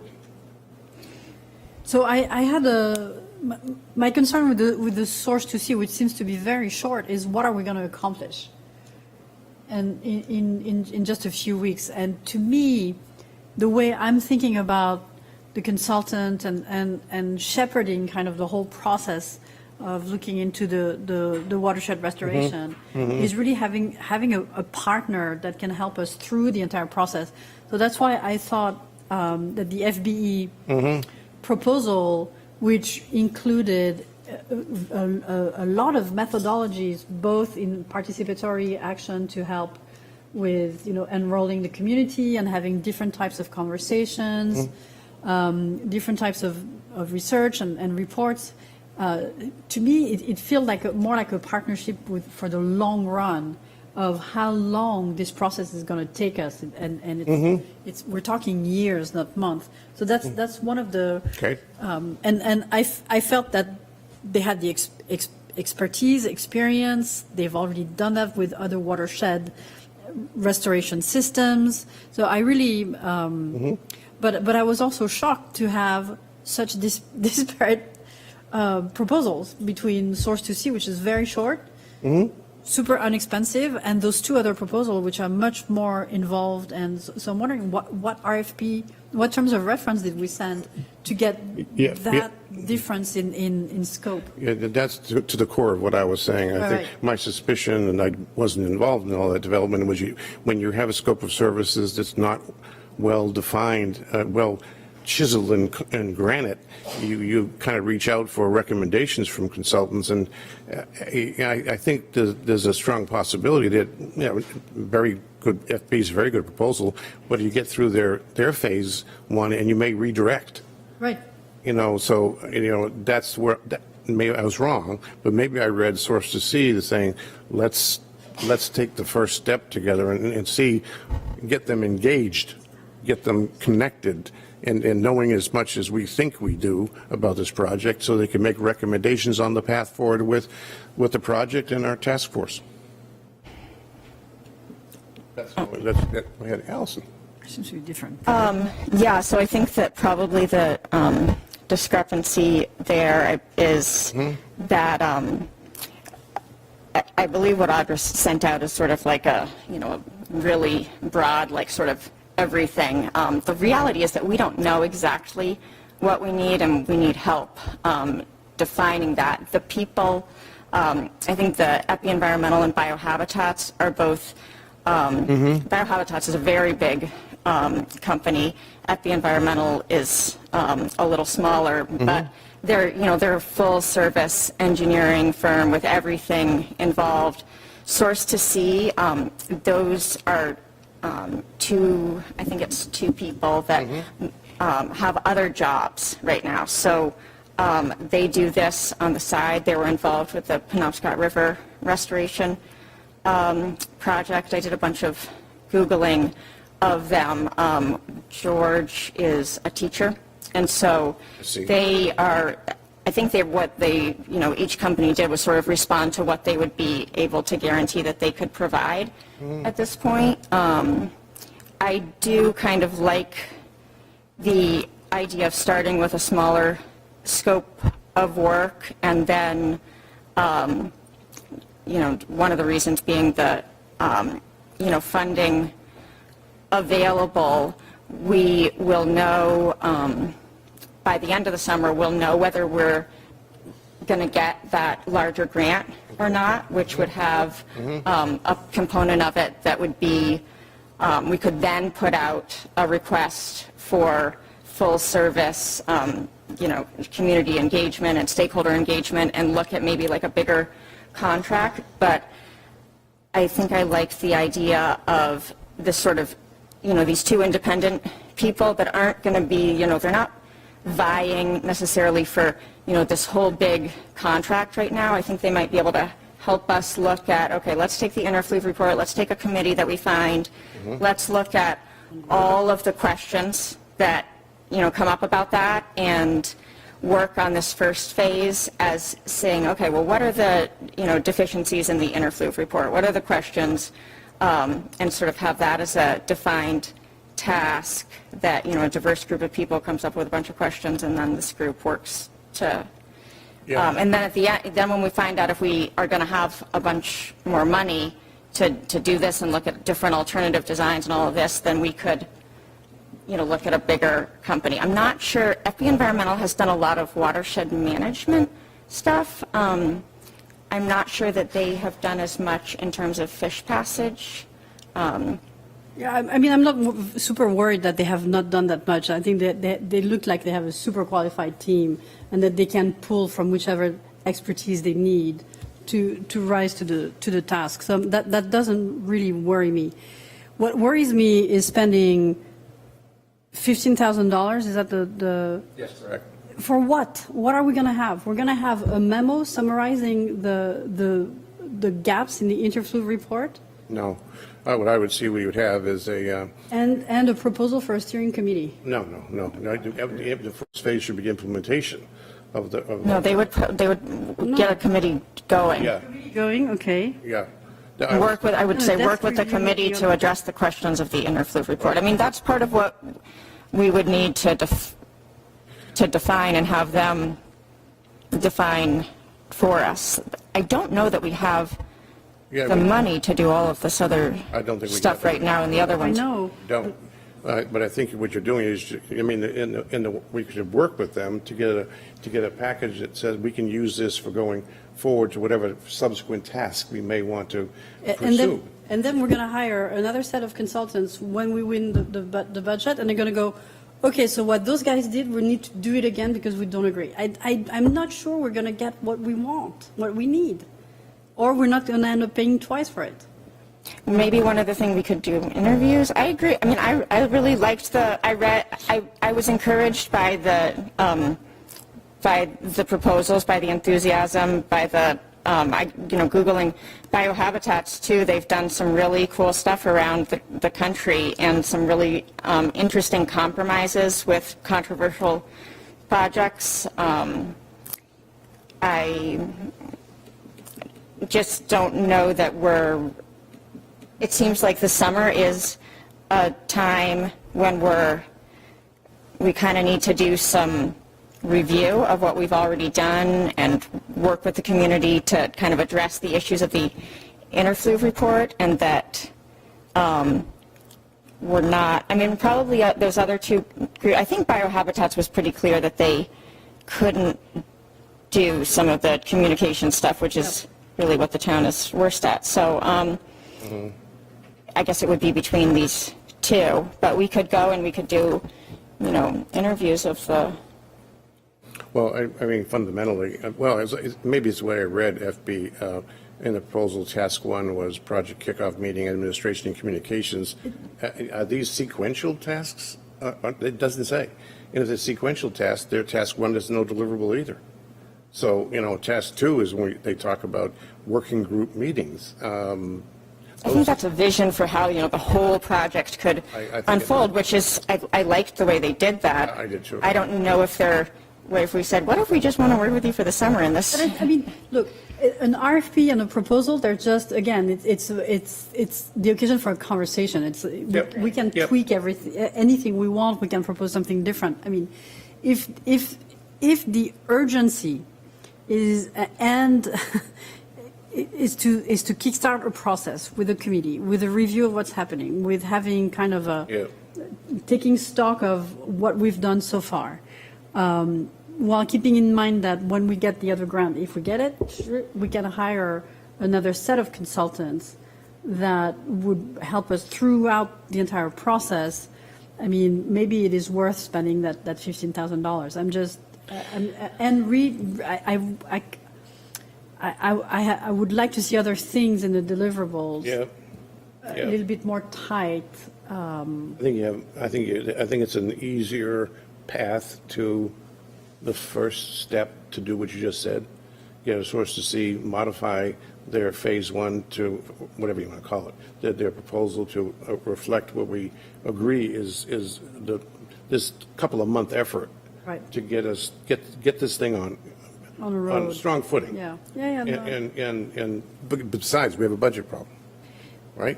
I can't. Right, I didn't get a sense from the FP environmental report, and again, I agree with Sophie that really it was an expression of interest and deserves a follow-up conversation, but I didn't get a sense of how many hours, they gave their hourly rates, but I didn't get a sense of how many hours they thought they were going to need to use, and it looked like it could be a very high number, or maybe we could say, well, we have this much money, what would you do for this? It's exactly one of the conversations I would have with them, saying, good, I have your hourly rates. Now, all those tasks, how many hours of junior, senior, are you going to allocate? And I think that would take place at the contract period, the contract time. But the other thing also is source to see.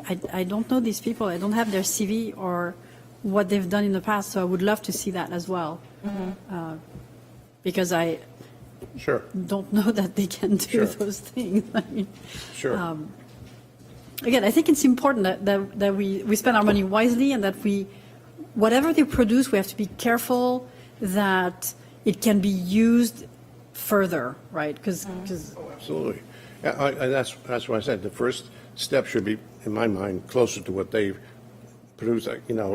We can certainly get the resumes and all that kind of thing as part of it, but even if 15 turned out to be 20,000, I wouldn't worry about it, because but that the deliverable has to be, in my mind, the establishment of this task force working group, and as well as what its role and responsibilities are, and then in parallel with that, the next phases of the project, to define those in detail. Because if it can't just be the establishment of the group. I agree with Sophie. We need to define this better. It's not like, hey, we got a committee going for you, and see ya. Exactly. So they have to have a plan. Otherwise, it's just we're not going to move very efficiently forward.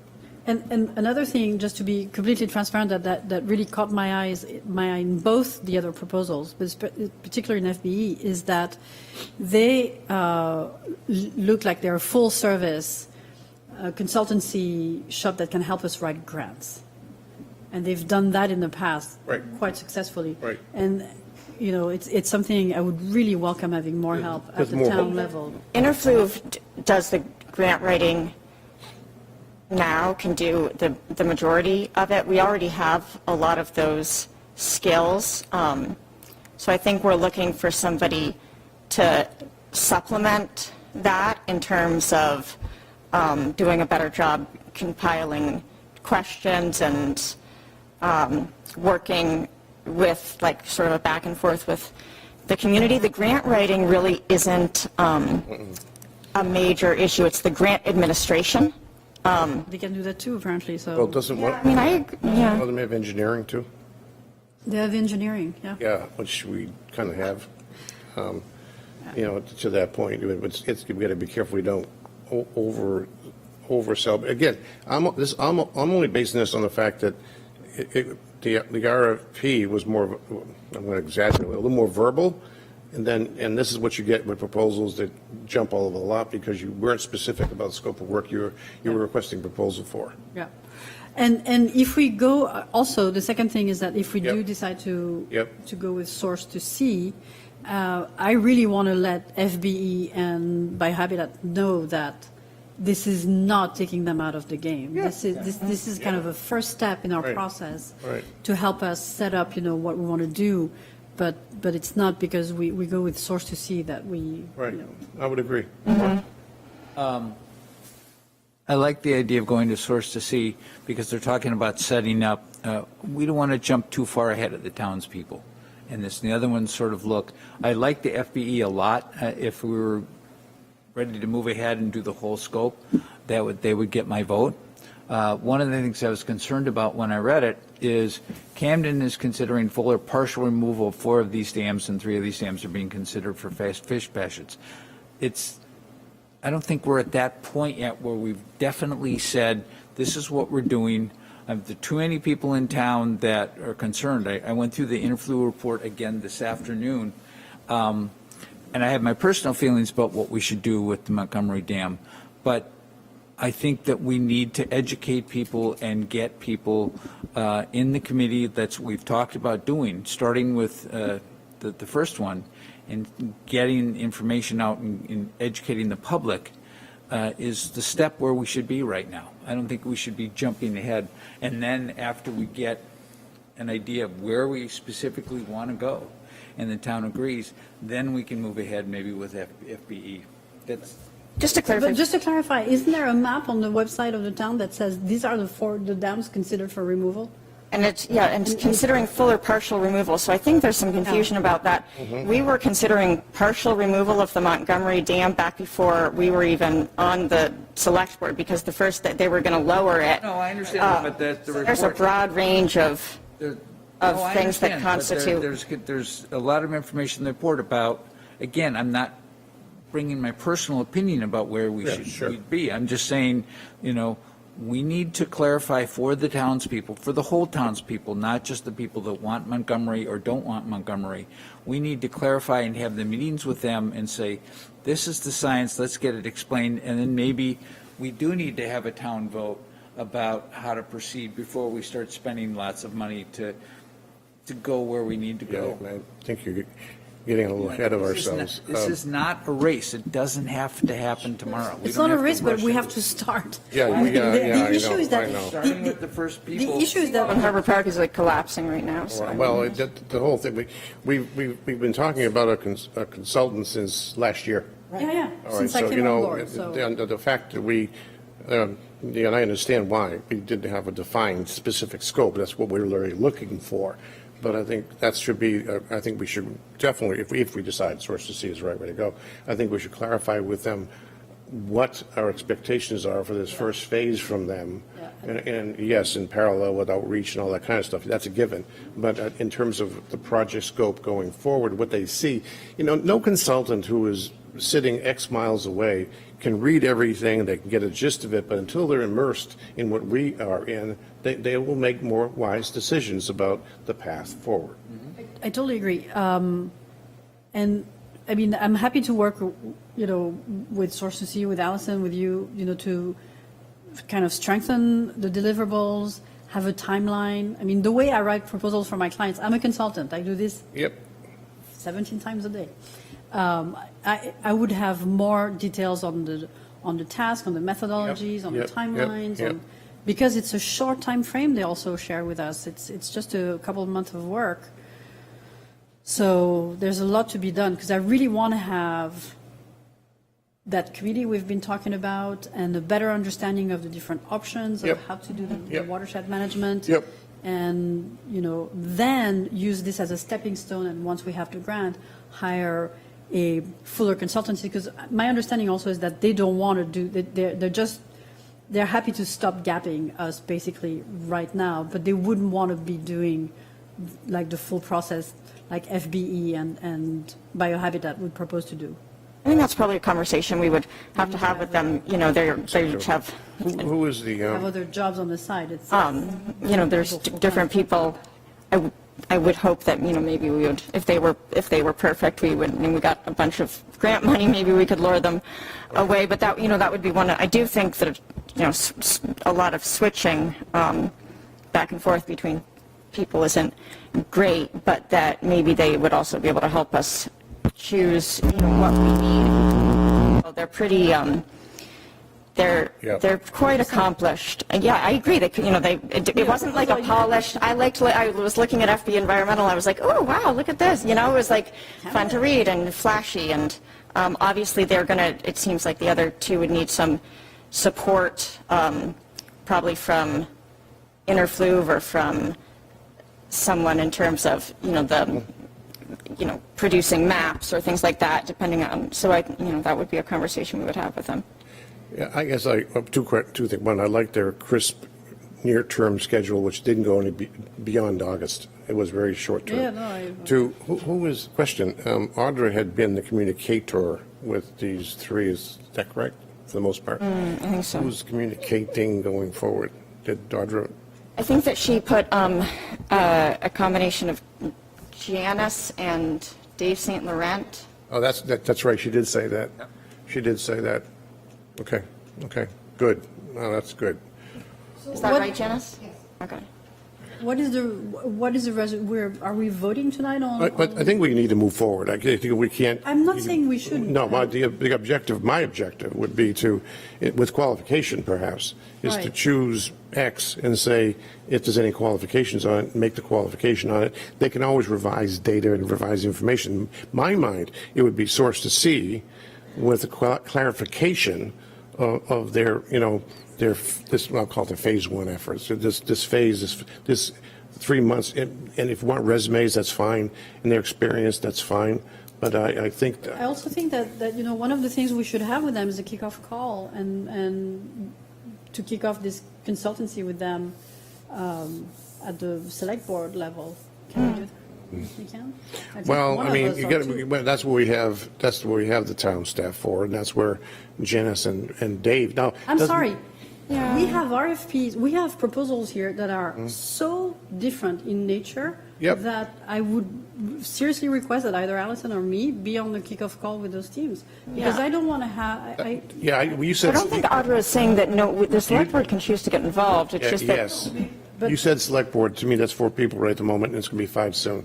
So that's what I was blanched against. I don't have any problem if anybody wants to be involved in that discussion about the. Sophie, it's great with some fresh eyes and some. I think so too. Happy to do it. That's, yeah. I just want to make sure we get some quality work. We're on the same page. We're on the same page. It's your business too, so you have expertise to work. Yep, I would agree. So Sophie, you're tapped again. Sorry? You're tapped again. I'm happy to be tapped. All right. So I'd like to make a motion that we approve the Source to See consulting contract for, what is it, $15,000? Well, we can clarify.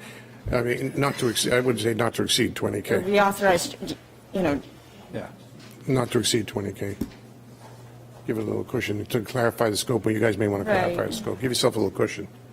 Looks Okay, like Ray so has a not comment, to too. exceed that we hire, Oh, is that a right number?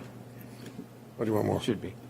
I, We can always change it if it, Yeah, we can always increase it later. We can increase it All later. right. so do we have a comment first from the audience? No, we'll do the no, motion, then we get a discussion. We want to Not to hire exceed. Source to See Consulting for a consultant for not to exceed $20,000. I second. Motion made and seconded. Further discussion? Ray, you want to say something? It's kind of hard to hear everything in the back. Sorry, bud. Ray Andreessen, and I did have a chance to go through and look at these three proposals that are in the packet, but the RFP wasn't there. And it really was very interesting that it looked like they were bidding on three separate things, which you've discussed. And the money factor was wide apart. How much money is the town going to spend on this, and where are the funds coming from? I agree. That's why we're talking about. Yeah, You're good, all good points. Okay. And also, I thought one of the main concerns, or if the main concern of hiring a consultant, was to get this idea of having a community discussion about, and have them lead it, about what is going to happen with river restoration, and get members of the community together. And without being able to see the RFP, I don't even know if that was considered. Well, it's mentioned in the proposals. In All some three- of the proposals. all I don't three. think it's mentioned in all. Well, Source to See is definitely mentioned. Source to See, it's definitely mentioned. That's one of the reasons. I believe that they were sent a sort of list of all of the different tasks that we might be needing. It was not a formal RFP because, as everybody knows, we don't know exactly what we need. You should know what you want. We need some advice on the next You should know what steps. you want. If we knew what we wanted and you didn't agree, we would get rocks thrown at us. So we're trying to open it up so that we can get, the steering committee is You should mentioned. want what the citizens of this town want, Well, too. that's what we have a voting process for. Yes. But this does talk about establishing Right. and task to a steering committee, so Okay. it's already And there. A quick question, I couldn't quite hear the one I'm that you sorry, made a Ray. motion, excuse me, one you made a motion on, okay? And I have to go by A, B, or C, or 1, 2, 3. Which one was it that you were Source to recommending? See. To see the first third one. one? The first one with in the which is packet. The first one. The first one. Source to see, which is the shorter term proposal. Yeah, That's okay, going to fine. help us set up Right. this Right, okay, fine, thank process. you. Sorry about that, Ray.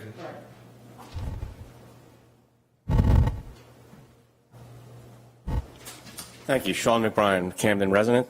I have to say I'm very encouraged by your voicing, anyway, your intent to really go out and find out more about what the citizens and your constituents of Camden really want to have in river restoration.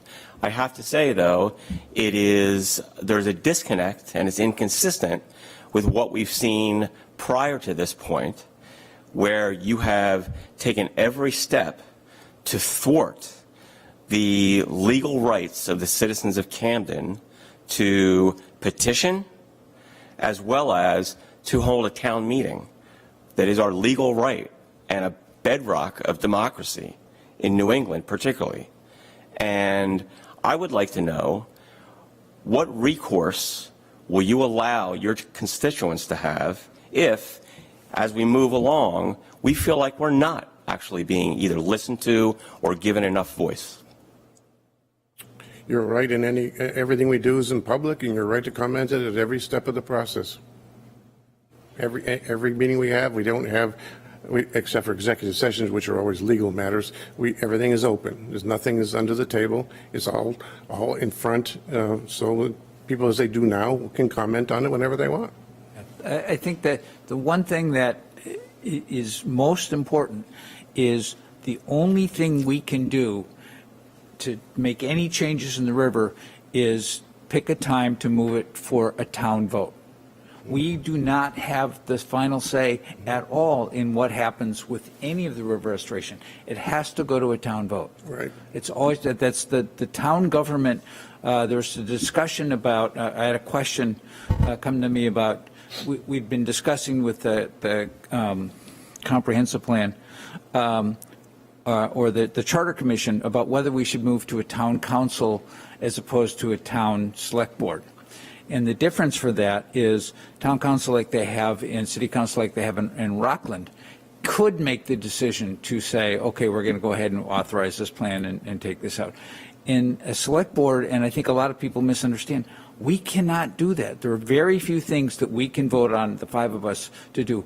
Virtually every major thing that happens has to go to a town vote. And the authority we have is to make sure it goes to a town vote. And when I voted for not to move the river restoration and the Montgomery Dam votes to this ballot, I said, and I still mean it today, it was a pause in the process, not stopping the process.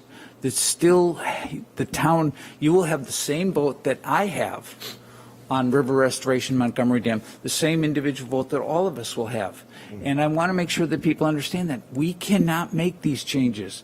All we can do is pick the time to go forward to a town vote. And what we're trying to do is get enough information from a consultant so that everybody is making an informed decision, not an emotional decision. Right. And that was my, I think it was a rush to judgment, and I don't even know how I would vote on it right now. I have a pretty good idea, but I still want more information. Go ahead, Allison. I just realized we do have a comment from Forrest Bell here. Hi, this is Forrest, owner of FB Environmental. Just a quick clarification that we were asked to present our ideas and that we could do any portion of those. Also, grant writing was mentioned as a key skill needed. Right. Thanks. Understandable. But let's not divert from this gentleman's question. I think your question, did we answer your question for you? I mean, fundamentally, our job is nothing more than to be the herder of information. That's what we do.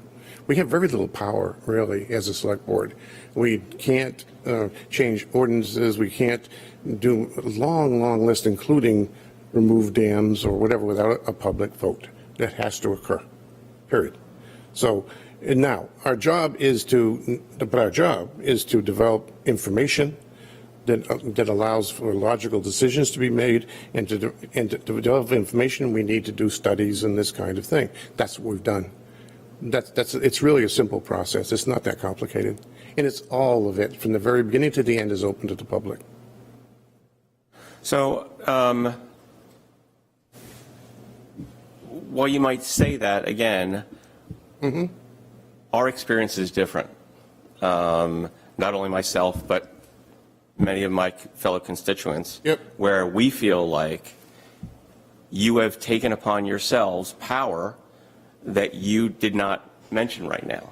For example, thwarting your constituents' right to hold a town meeting. Bob, that's our right, our legal right. Again, you're not getting to the legal realm. I'm trying to explain to you the fundamentals of how we operate. And basically, we have not made any decisions about this dam or anything in the river. We have never even contemplated it or during any select board meeting for the last 2 years. We're trying to develop information so we can provide the public with informed information from which they can make a logical decision, period. So, again, I appreciate what you're saying, but we see differences in what you do. I hear you. Okay? I hear you. And the other thing that I would like to challenge you on or learn more about is, my understanding is that even though you mentioned that no decision has been made and there'll be, a widespread, that you've actually started the process of pursuing grant funding. So that seems to be, again, a disconnect. Why would you pursue grant funding when you don't even know what the townspeople want? Very simply, when you're evaluating various options of anything, you evaluate the technical aspects, you evaluate the financial aspects. If we're going to have to tell the public that these are your options physically, design-wise, as well as financially for all options, keeping the dam as well as, or dams, and removing a dam. That's what we're working on. That's as simple as that. So if there's grant funding available, the public needs to know that. Well, there's nothing wrong with that. We're not going to run off and spend it to remove a dam, if that's what you're thinking. No, my personal concern, and I don't think that I'm alone, is that you would pursue grant funding that has particular parameters, Sure. so to speak, or Sure. criteria. Sure. Right? That in a sense would already put in stone what the expectations are as far as how that money is spent, even before your constituents have made a decision about the way forward. It's no different in my mind than if we were going to do a big capital expenditure and go out and just find various grants or bonds to fund it or not. Every question we had tonight was about where in the budget is this coming out of. That's what we do with everything we do. And we have to evaluate the financial as well as the practical.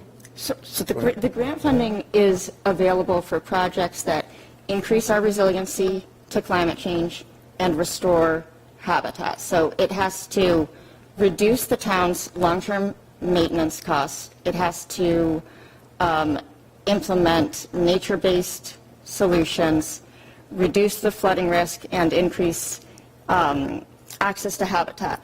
There are a broad range of options that could do those things, and it hasn't even found dam removal to be feasible at all of the sites. So there is a broad range of options for Montgomery, from full to partial removal. One of the things that we are going to try to include in this next round of funding is to really look into the options for what could we do. Even if this grant-making agency wouldn't be willing to fund the final solution, we would like to be able to answer the question better of what would it cost, for instance, to increase the size of the gate on Montgomery? What would it cost to automate the gate? What are different options for reducing the flood risk so that people can weigh what the different options would be. So the funding is available to pursue those sort of broad goals of adapting to climate change, and there's any number of references in voter-proof documents to show that those are widely held, Camden values that we do want to pursue.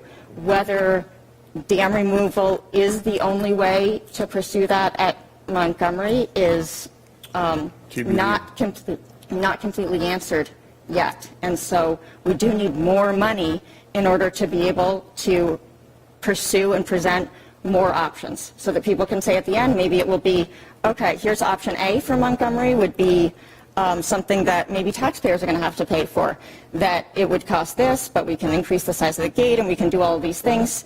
Or we can do option B, which would be more of a nature-based solution that we could get grant funding for, and people could make that, so it's not, we're not in a... We've got a lot of work to do to get to a point, and we're on that path. We're going to continue on that path to develop all the information we can possibly on all options to present them to the public for their logical decision.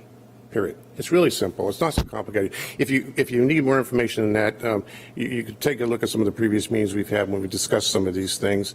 But and I have, and that's where some of my concern comes from. Okay, actually, got it. To be quite honest, okay. I know, people's time is being taken here, and I don't want to take too much more. But so, in line with what Mark you mentioned, do we have your assurance that what will be the fate of Montgomery Dam will be the decision will be made by your constituents, the residents of Camden? It has to be. Yes. Yes. Yeah, it has, by That's law, the it law. has That's to what be. we have to do. We have to. We have no choice. We don't have a choice. The one thing I'll say here, the reason I voted for and made the motion for this first consultancy, because instead of getting more into the depth and things that they want to do, which some of the other ones did, it says, for consulting services associated with the development of a town advisory council or committee to develop a shared understanding and path forward concerning the project. Throughout this work, we would draw upon our river restoration and project development experience, as well as the knowledge, relationships, and expertise of the town of Camden and members of the Camden community. That's one of the things we've said we wanted to do for a long time, is get the community involved involved in learning about it and getting information, and that's what this proposal says. part of And it. that's why I voted for it and made a motion for it, because that's the one that gets the community involved to start Right. before Right. you get into lots of money with all these other things. I think it's a great way to start. Anyway, thank you, your comments understood, understand your concern. And thank you for your responses. Thank you.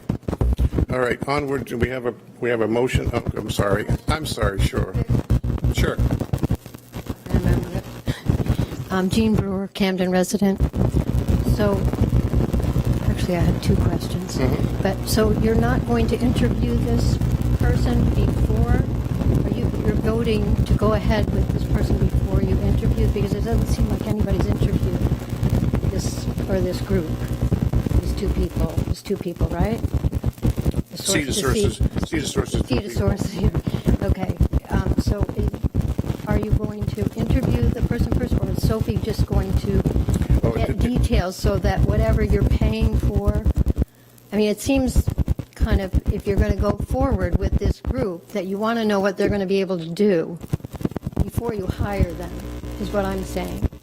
Rather than to hire them and then say, well, now this is what we want you to do, when they presented something else to you. I mean, what is... So typically, you know, when you ask a consultant for a proposal, you give them some parameters, the consultant sends back a proposal, you call them back and say, let's discuss this. So we're approving basically tonight to move forward with them with a certain amount of budget that we can work with. But my goal is to, number one, understand their background and their experience, their expertise, what they can do, but also to tighten the consultancy and make sure that we have precise tasks, we have a precise timeline, that we work together, and there's... So that would be before you sign a contract? Of course. Okay. And I did have another question, but it seems to have escaped me. Oh, I know what it was. It was about, you mentioned this grant money at the end of the summer. Is this the grant that you talked about last time? Yes. There's a National Wildlife and Fish grant. It's not another grant? Correct. Okay. Thank you. With that, we have a motion and seconded on the table. Yeah, we did. We did. So it's time to draw a conclusion. That was the discussion. Yeah, we did. All's in favor? 4-0. Thank you very much. Qualification, we said With the qualification that we branded Sophie again. Exactly. Okay, cool. right. That's cool. Steve Gold has a comment. He has a chat, and I don't allow chats. It's in the Q&A. I don't care. It's a chat. It's in a Q&A. You said you would allow Q&A. We're going to move on to discussion There's items, not a property reevaluation update. Mr. Carey, I mean, I don't think this is... sorry. Hi. Okay, can we let them leave for a second to Sure, absolutely. Yes, it was certainly more of a statement on Steve's part than a... Yeah, I know. I read it. You think... I mean, we should just read it for the record just now because it's... Carey, go ahead. Oh, Okay. So the reevaluation is complete for the cleanup. Correct. And our goal was to equalize all the ratios through town, bring them up to 93%. We did that. We held 10 days of hearings, or about 280 hearings over the 10 days. And people were very cooperative. I was really pleased. KRT told me that people were inquisitive. Some were upset, but everybody was cordial, respectful, and they had good conversations with people. I don't always hear that, so I was glad to hear it. Gary, sorry, for the purpose of people like me who are still learning about this process, what does the 93% ratio I'm sorry, and I meant to do that too. Yeah, I'm glad you asked me that. Question. So that's the ratio is the main way we judge how assessments are doing against sales, because everything's about the sales, recent sales. And it's the assessed value, the value that we have on the books, divided by the sale price. And so we look for those ratios to be in the 90s. And when we started this Because if we're in the 90s, the value is tracking market, basically. Correct. So we're trying to be just under the market. Okay. In this case, though, we tried to be actually a bit under the market to give ourselves, for two reasons. One is to give ourselves room in case this market reverses itself, and second is to cause as little pain as possible. So we aimed for 93 because we did this study from October 1st, 2020 to September 30th, 2021, so a full 12 months of sales. I mean, sales have been so strong, we never are able to use just 12 months. Right. But this time, we were able to. But that is well short of April 1st. So my hope was we equalize to 93. By the time we get to April 1st, we're at 91. It might be a little bit hard for some people to hear you, Carrie. Oh, I'm sorry. I think it's that old thing where we have to keep the microphone really close to you. to the Thank you. Sorry about that. Quite all right. Sorry. I got it. Yeah. So we were hoping that by April 1st we'd be at 91%, so that we could certify at 100%. Main revenue lets us add 10% to our actual ratio when we certify. And when we certify at 100%, everybody gets a $25,000 reduction for their homestead instead of whatever percentage of that we have. Right. We can claim 100% of the personal property value instead of a percentage of that. So it's actually easier on the mill rate if we're at 100%. After that, we begin to burden it a bit. So anyways, that was the goal. We achieved that goal, sort of. We're not at 91% as of April 1st. We're not. Sales continue to astound me. There was an article, as a matter of fact, I brought a copy with me in, which paper was it? In Village Soup just last week. Home prices set new record in Knox County, and it talked about that the median price for single-family homes for the last 3 months reached $375,000. What is the state? I don't know. It's in the 200s. It's for a the lot state. less. It's a lot less for the state. Well, and just, the same 3 months in 2021 this is Knox County, was $285,000. So that's how much it's grown. And, we're one of the better endowed towns. Yep. So Yep. we're on the upper end of that. We're beyond. Now, I haven't done this statistic myself for Camden, but we're going to be beyond 375. 75. 375 as the median. I actually thought it'd be higher. It's going to be higher. That's what I'm saying. And the average is going to be higher. Yeah. This is the average number. We're going to be above that average. So, that's what's going on out in the marketplace. But there's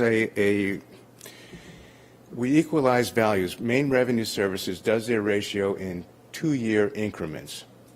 So we can actually, and this is what I did, we take the 2 years that began July 1st, 2019, we move two years forward, and if I take the current values that we just did and use it against the sales from that period, and if we come out to a good ratio, we can use that. So that ratio comes out to 102%. That puts us at 100% for this year. It's fuzzy math, but it works for us. Mm-hmm. A lot of people are asking questions about in their emails and other about the increase in value letters they've received. Yeah. Of X%. And many are thinking that's going to be their increase in property tax. They don't understand the calculation of. That's right, because the mill rate's going to go down. Right. And we won't know that. Till Caitlin August. and I are still working on. Till August. Yes, we won't know that till August. But the factors are involved there are multiple. One is the higher valuation lowers the mill rate, of course. Total valuation lowers the mill rate. But then there are increases, two increases that can hit a homeowner. One is, well, they're voting on a town expense increase of 5%. Mm-hmm. That's going to increase your taxes 5% nominally. And that on top of that, that's when you start applying the increased value the basis of your calculation. Exactly right. So the bottom line is, if one had a 25 or 30% increase in their whatever number to their increase, doesn't mean necessarily you're going to get a 30% increase in your taxes. It guarantees it won't. I agree. Yeah. I think that's, bring it down to fundamentals, because that's what people are, they're seeing gas prices, and a long list of things that's costing a heck of a lot more money to live. Right. And in parallel, this economic boom, I guess you'd have to call it, in real estate, Absolutely. is another one on the list of OMGs. Right. And One question I had is like, so basically the land, the valuation looks at the price of the land, right? That's the whole property together, the land and the but buildings. for the whole property, you use comparative sales, right? Correct. So they could be very conjunctural, like. Not really, because we don't like an appraisal will pick out 3 or 4 or 5 properties to do a comparison. We use the whole town. So like for. I see. And you get rid of the outliers? Yeah, absolutely. Top and bottom 15%. Okay. We work with the central tendencies and do everything we can to drill down to that. And we do ratio studies, which is the tool that we use to measure assessments against sales. We do ratio studies on everything we have enough data for. So we know, for example, that colonials went up 30%, or our ratio was at 72%, so we need to bring it up 21% to get to 93. And we do the same thing with neighborhoods, and we do the same thing with lot size, with building size. I see. And what happens is, so you come to me and you want to know why your property went up 30%. And I can show you ratio studies that your type of house went from one ratio to another, your neighborhood went from one ratio to another. And what always happens is every hello? I can't hear you. Okay. All of a sudden, the sound kicked in. What happens is that every metric that we use will come out in the neighborhood of 93%. And that's when we're done. That's when we've done our job. Right.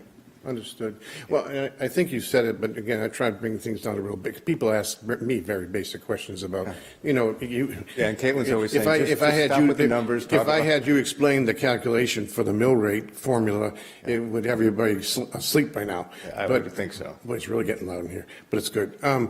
But I think first and foremost, this evaluation was not a full reevaluation. This was not a full. We did that a couple of years ago. Update. Because it was required by the state. Absolutely. We didn't do it voluntarily. We did so those not. are some elements I want people to completely understand. No, the state constitution mandates that we assess at market value. Right. And the Supreme Court has ruled that market value, just value means market value. So I got that backwards. The Constitution says just value and the Supreme Court says just market value.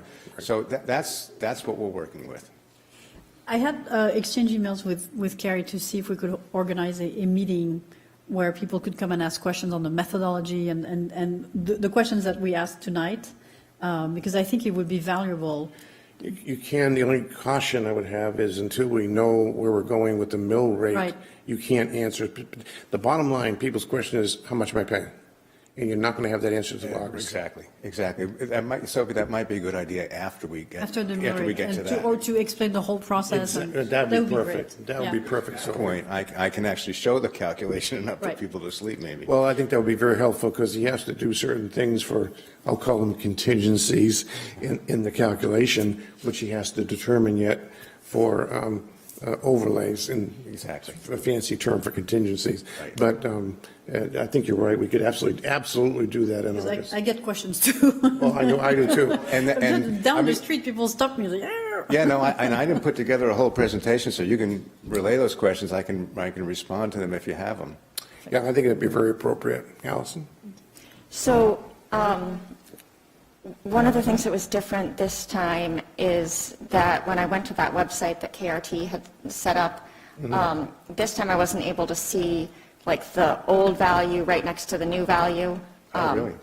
And so it was, whereas before you could go and look and say like, oh, this neighborhood really got hit hard, or this neighborhood, I wasn't able, it was just not as user-friendly as. Yeah, I wasn't even aware of that. Maybe Or if you could just check that out, and maybe it's something I'm doing wrong. But the other thing is that it was kind of, and I'm really hoping you're going to tell me I'm wrong here, but it You're wrong. seemed a bit depressing because the last time it was mostly, or a large percentage of the increase in valuation came from really high valued properties. So, and it felt like we were sort of doing this just thing that, many of the really expensive properties in town were undervalued, and so they weren't paying their fair share. Right. Whereas this time, the increase in valuation seems to be mostly borne by the mid-range properties. I'm really sorry, but you're right. That's very true. It's very unfortunate, Right. but very true. And what we saw was, and here's how it is. So we saw a lot of, say, ranches that were on the books at $250,000. Right. People were paying $500 for them, $475 for them, $525. So in that case, those are doubling in value. Yes. Right. Right. Yes. Where what we saw on the wealthier homes, we saw them sell. They were sitting on the market. They sold, but we went up a percentage, 15, 20%. Maybe. So maybe. They went up, but and dollars-wise, Yeah. they're putting in more, but percentage-wise, Taxes probably aren't going to go up. What's the, Which people? average is 25%. okay. That's not taxes, that's value. Which, Basically, if your property value went up more than 25%, you're probably going to see.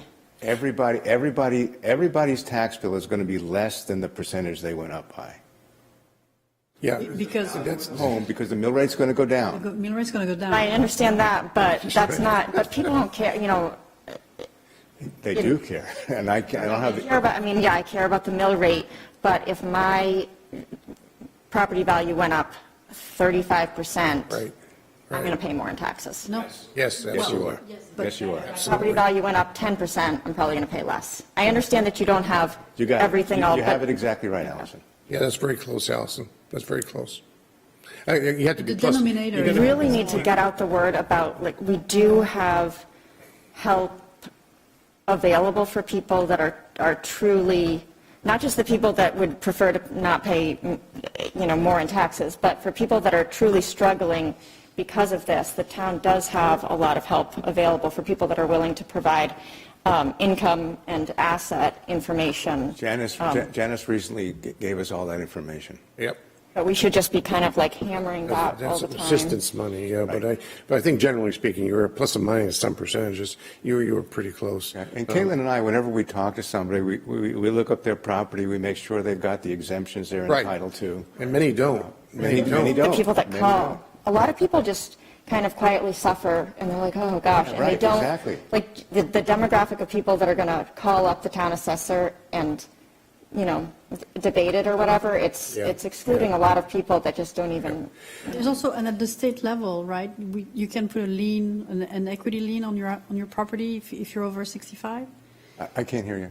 Is it at the state level, isn't there a provision that if you're in the senior category, you can put a lien on your house for taxes that get paid when you sell the house? If you don't have an income higher than $40,000 Right. and your assets less than Right. $75,000, yeah. So that's a And nice. That's a new program. It's brand new, I think, this year, right? Yeah, yes, it is. And we did everything we could to get the word out, and I think Yeah. we have 2 people signed up. Can you say that, just the basics, just from start to finish? So your income has to be $40,000 or less. Total income. Total.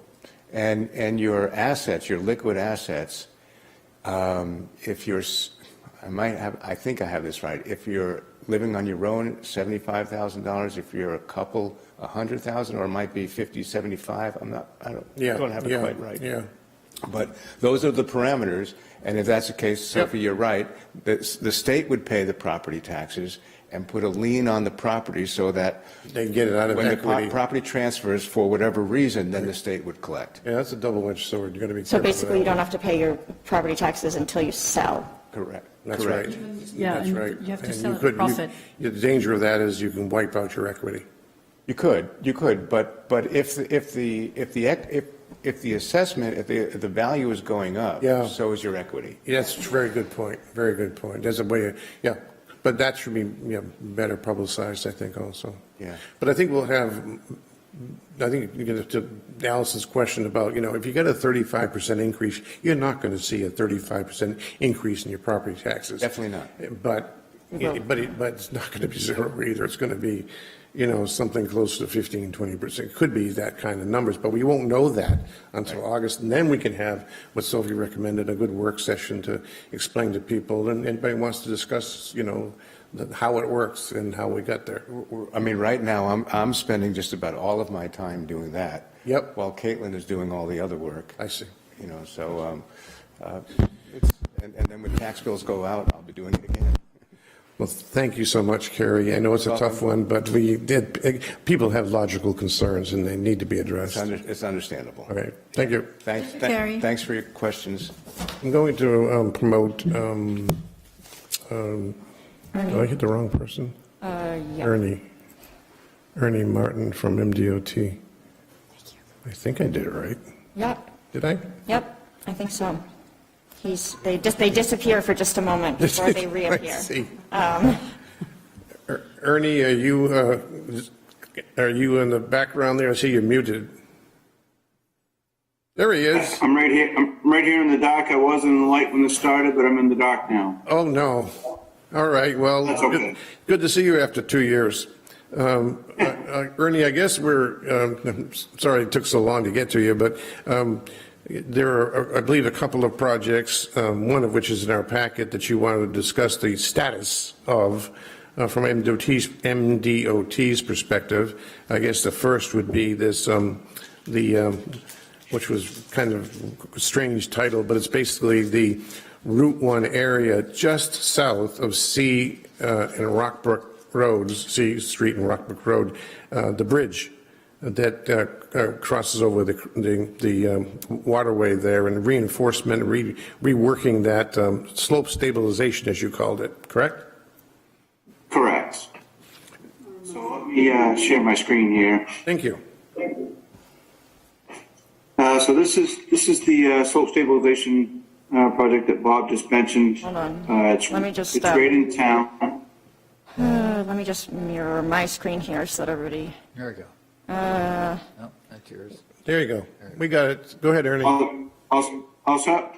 Yep. Okay, so I just kind of put a couple project location maps just to identify where this is. So this is your downtown coming up, come around the corner, headed toward Camden Hill State Park. Then here's your C Street.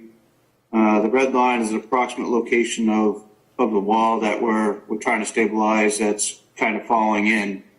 So these pictures right here kind of depict what's happening out there. The sidewalk, as you can see right here, is falling in and sloping off. As you can see, the wood guardrail is kind of leaning a little bit. And then when you look over the bank, the top layer of granite has sloughed off and fallen down into the bank. The stream location is right here. The next slide is basically a description of work.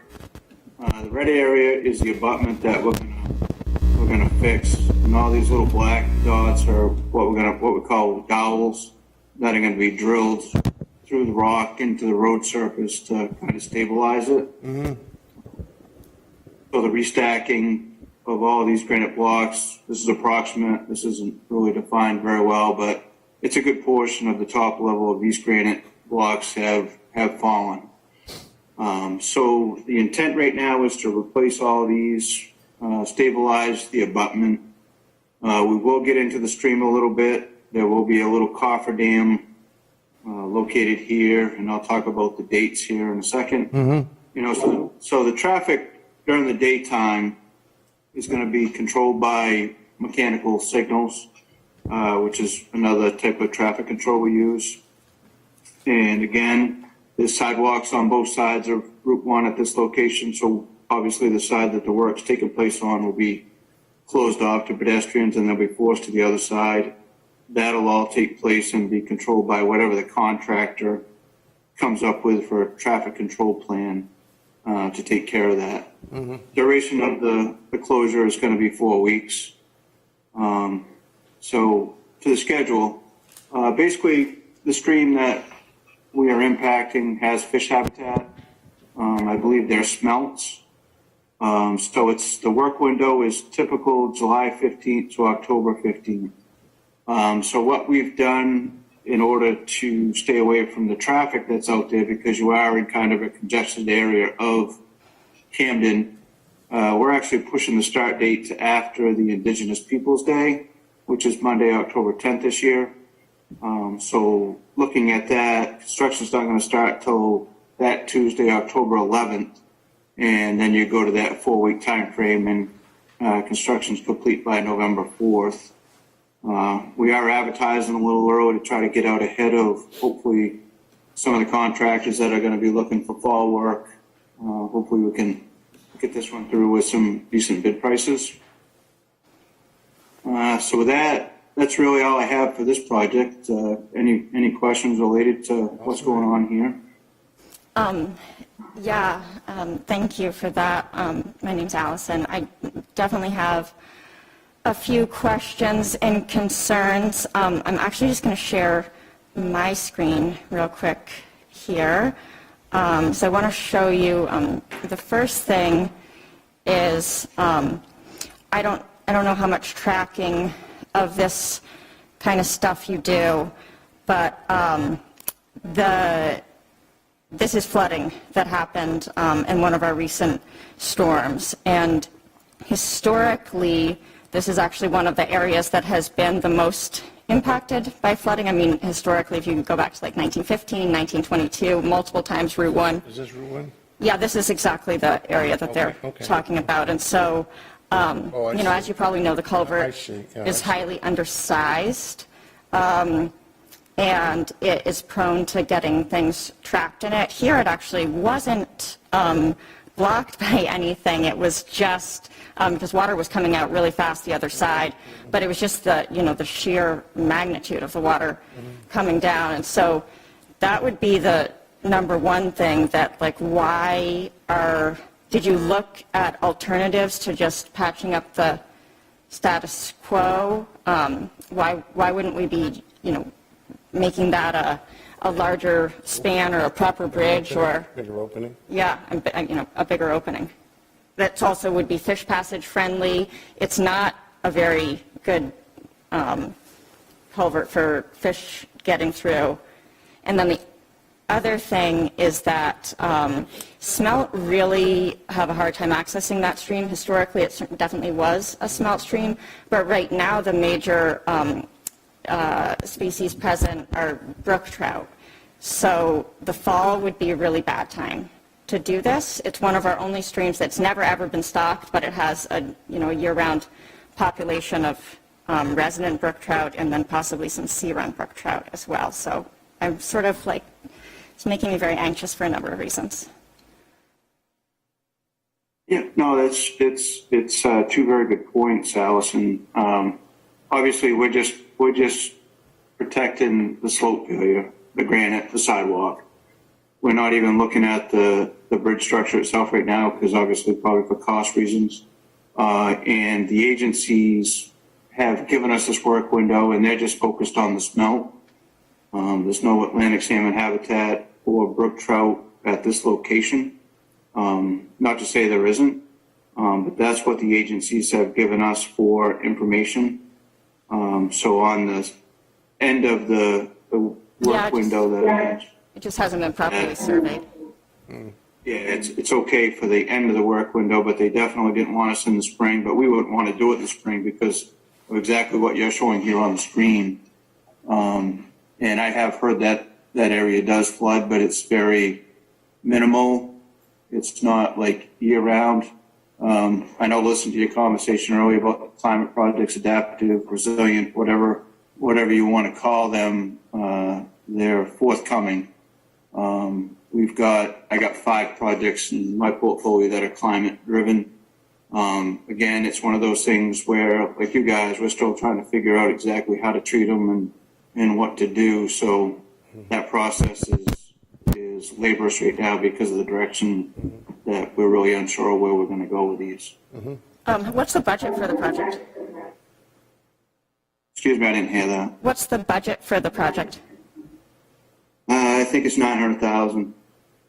Yeah, so I guess it just feels like it's going to be disruptive and it's going to be expensive, and maybe it would just make sense to look at some possible alternatives that might be longer term fix. This area's got a lot of complications associated with it. Tell me about it.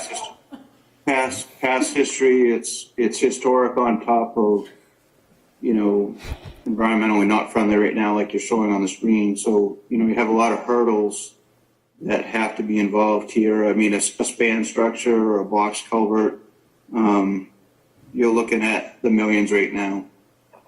Prices have just exploded, not only in the grocery store or gas tanks, but, construction and manpower. We're struggling as a department right now, trying to figure out where we're going to be with some of these projects. Some we're going to be looking for those grants that you guys are talking about with some of your projects, as well as earmark funding. So, we're trying to strategize, trying to make things right. But right now, the biggest concern for the department is that sidewalk failing, and the top of those granite blocks failing, which aren't good for the roadway. So I will certainly follow up with you related to where that culvert falls on the department's replacement list.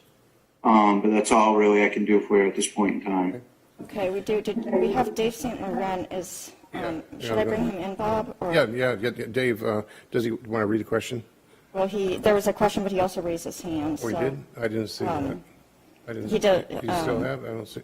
Well, we'll bring him on if he's there. But the Public Works was asking a question about the sidewalk that you're basically upgrading. Will it be to ADA standards and be 5 foot wide so that it can be cleared with a sidewalk snowplow?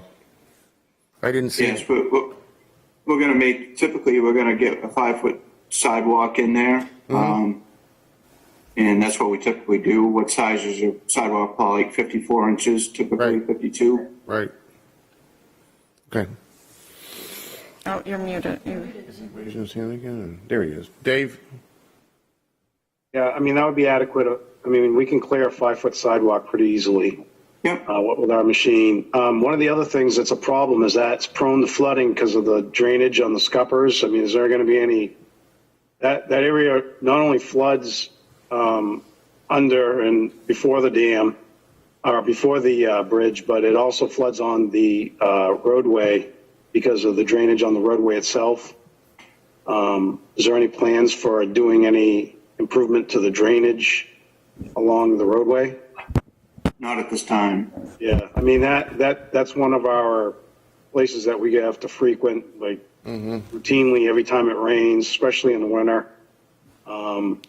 So the drainage holes on the road surface on the sides of the bridge itself don't seem to be adequate right now either.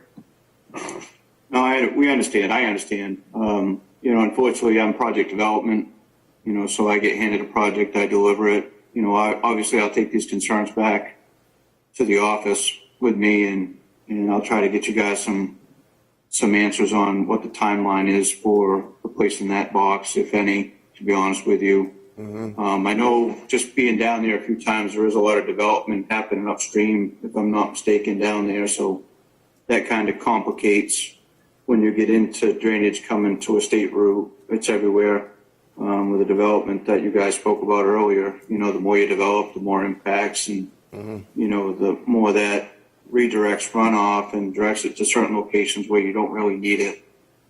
So I'll try to get you guys some answers on the questions that you're asking. Ernie, how about the guard railing?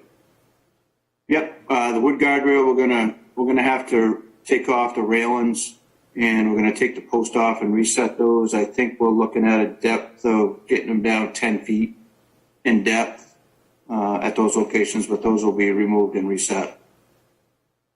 In kind with wood railings? Yeah, there'll be wood railings. That's Yep. that was part of the deal back in, I'm not sure when the road was reconstructed, that, I think it was 2005, if I'm not mistaken, but at that point in time, you know, and it's still deemed a historic district in this area, so that's why the wood guardrail. Okay. Is there any, like, potential for using funding for this to work with some of the state programs for the state FEMA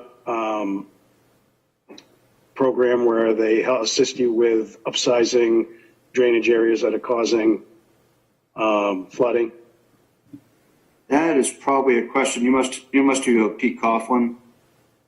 Yeah, it's not just Pete though. It's more of the emergency management agency stuff. The working with the federal and the state on upgrading and preventing flooding. We just had a meeting today with FEMA about that. Geez, I wish I had the. Oh, hold on. That was hazard mitigation, planning and development. Stafford Act, Section 404. Okay.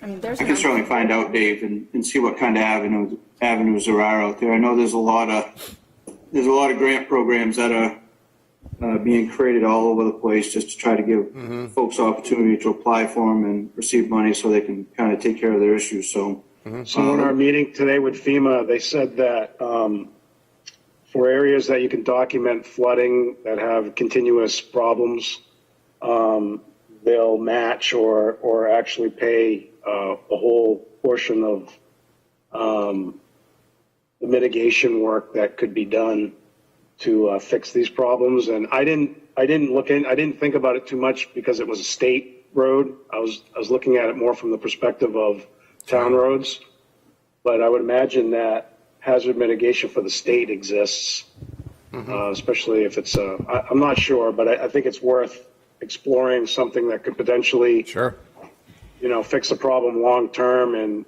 maybe getting some other funding mechanism in place to help do that. I mean, I don't want to kick the can down the road, but I don't want to see you put 100,000 into something that probably really needs to be upgraded. Yeah. I mean, the same grant program that we're doing the river restoration stuff with, and then NOAA's other source of funding would be just a slam dunk for this at this point, because it also has the habitat aspect of it. There's a historical smelt run, and then there's a native brook trout population, and there are documented flooding issues. We also have the exact same issue to a slightly lesser degree at Atlantic Ave, where that gets clogged, and that's a fish passage barrier, and it's sort of like a causeway type bridge that's really designed almost identically to your bridge culvert situation. Road, right? Yeah, Atlantic Ave and High Street there. It's more of a dam culvert thing than a road bridge. Not trying to make your job any harder, Ernie, but maybe it'd be worth looking into if there's an opportunity maybe to kind of, even if it took us a little longer to do it, maybe do it a little bit better, it might be worth it. But I'm not trying to slow you down or stop you or making your job harder. I just think it might be worth a second glance at. Just answer the something question. We should answer the questions and just whether it's feasible to consider it or not. And that's what Ernie can figure out. He may come back and say, I'm sorry, they were a little too stuck here and they're going to go ahead. But to not consider it and discuss it, it would be a mistake, I think. Yeah, I mean, where we're at right now, we're pretty much there with the whole right-of-way process, the NEPA process, so we've navigated that. But let me do some digging, Dave, and, I'll follow back up with you. Anything you can do, because sometimes, I mean, I like to get things done, move forward, and I hate getting slowed down with my projects. But, sometimes it's worth a second glance if you can kind of get that extra improvement in the works and you don't have to revisit it. Right. You never know. No, that's a good point. I appreciate any work that you do towards looking towards that. That's a good point. Thank you, Dave. Thank you. I'll be in touch. All right. Thanks, Ernie. Ernie, now on to, did you want to discuss the Route 1? I have one question. Somebody else submitted a question. Would you be reducing the size of the shoulder in order to make the sidewalk wider, or reducing the size of the travel lane, or neither? everything's going to pretty much stay the same. We're going to try to get that 5 feet on the sidewalk. We're not going to get out the travel way just because it's not necessary right now. Basically, the issue is basically from curb line out, not curb line in. So everything's looking pretty good with the roadway itself. So it's just the sidewalk and in the shoulder area beyond the guardrail section. Right. They can play with that side a little bit. Okay. Yep. Route 1 North. Did you want to address that a little bit, a lot of bit? Yeah, let me sure. Just give you a quick status of where we're at. Obviously, this project's been around a while. We've pretty much gone through the whole process. We have advertised it once with very heavy bid prices coming in. Then the department tried what we call a CMGC, working with a general contractor to try to see if we can work out a better deal. The only thing that did for us was change what we were doing with the bridge at Springbrook. That's now going to be a span, not a box, so that'll clean that up a little bit. But that's the only thing that came out of our GC process. So moving on, I think everybody understands where the project is, basically Sagamore Farm Road, and extends all the way down to the Camden Lincoln Town line. It's like 1.54 miles, which I think is right here. That's the description. So where we're at right now, we're now getting ready to get it re-advertised, looking at a re-advertise of Wednesday, October 5th. Bid opening, we're still going back and forth whether we go with a 3-week advertise or a 4-week. In this case here, we're showing a 4-week. With contract award sometime December, construction begins sometime in April of 23. That construction completes going to be fall of 25. Sorry about that typo. I was going to say it's phenomenally fast. I didn't believe it. We could only hope, Bob, that we could do something that quick down here. I would have danced in the street. Where's the typo? On the last date, it should be 2025. Oh, okay. Yeah. 2.5 to 3 year project. Yeah, right there. So that being said, we're in a state right now, like I just mentioned previously, with bid prices. They're crazy. Contractors are bare minimum for this type of work, especially in this region. I have Searsport Route 1, which is almost 2 miles of right in downtown reconstruction going out here the end of June. So that'll give us kind of a telltale what we're looking at least for a ballpark estimate. And I can't even tell you what our estimate is right now because we're still trying to look at what we are estimating to make sure that we're kind of in line with what the market's doing out there. Right. The whole aspect with this particular project, we have, like I said, we've already gone through the project right-of-way process, so we're complete there. The only thing that I did have our staff look at how many property ownerships have changed out there where this project is. Yes. And I think they've counted 12, Bob, that 12 properties out there have changed hands. Yes.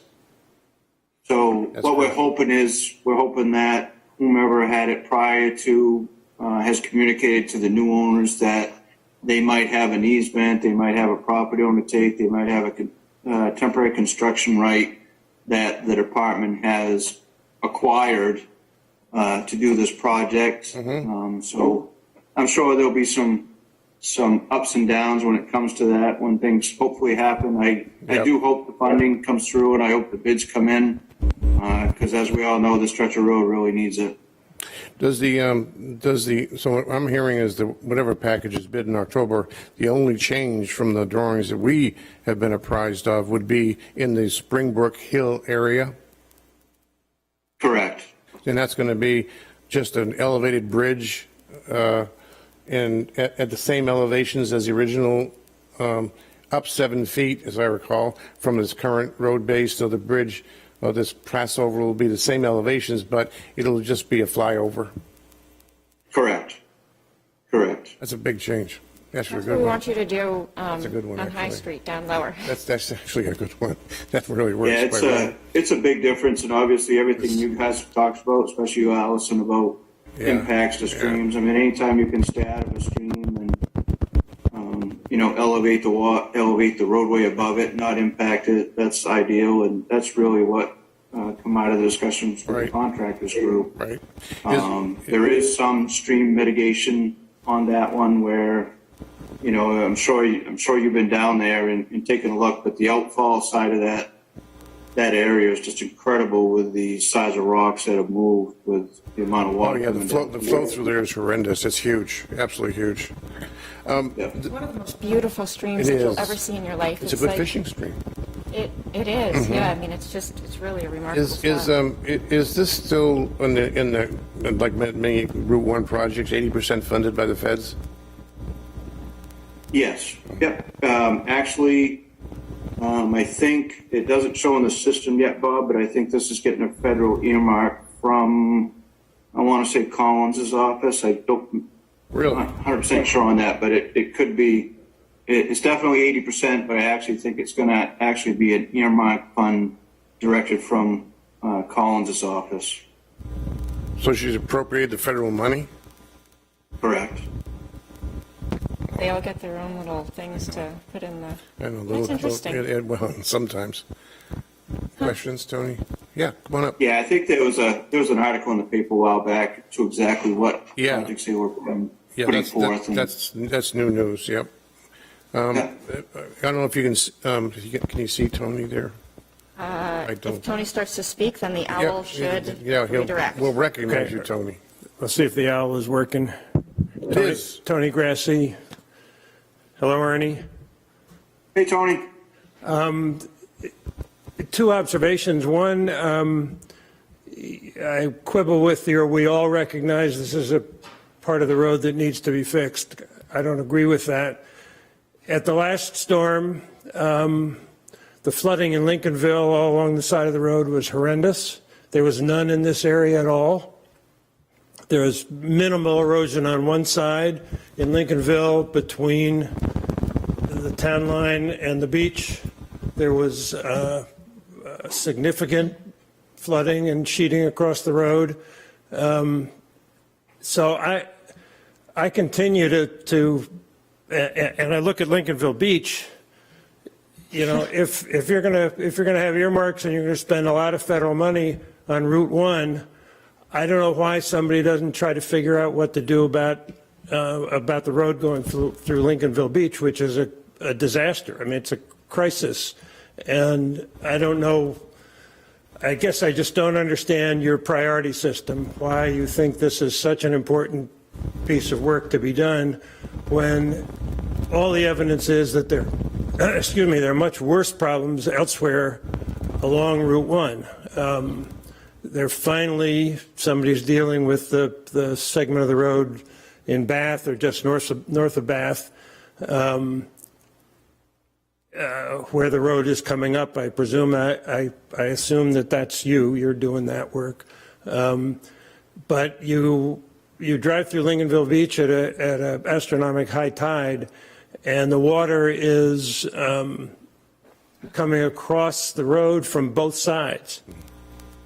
I mean, it's a huge problem, and if you're going to get federal earmark money, why don't you spend it on something that needs it rather than on this, which is a nice to do? Thank you. Yeah, and I hear you, Tony. We've had this conversation before. I think there's these two segments. One the Camden section and one the Lincolnville section are two sections that are unbuilt. They've never been built to any standard. And the other thing down in Lincolnville, you're probably dealing with, what's the up and coming thing with climate projects and storm surge and situations like that. So it's kind of two different creatures, two different areas that you're talking about. But I think the biggest thing for us is that this Camden Route 1 section and Lincolnville, which will probably be the next one, I believe back along, I wasn't part of the planning process, which they actually talked to Lincolnville first.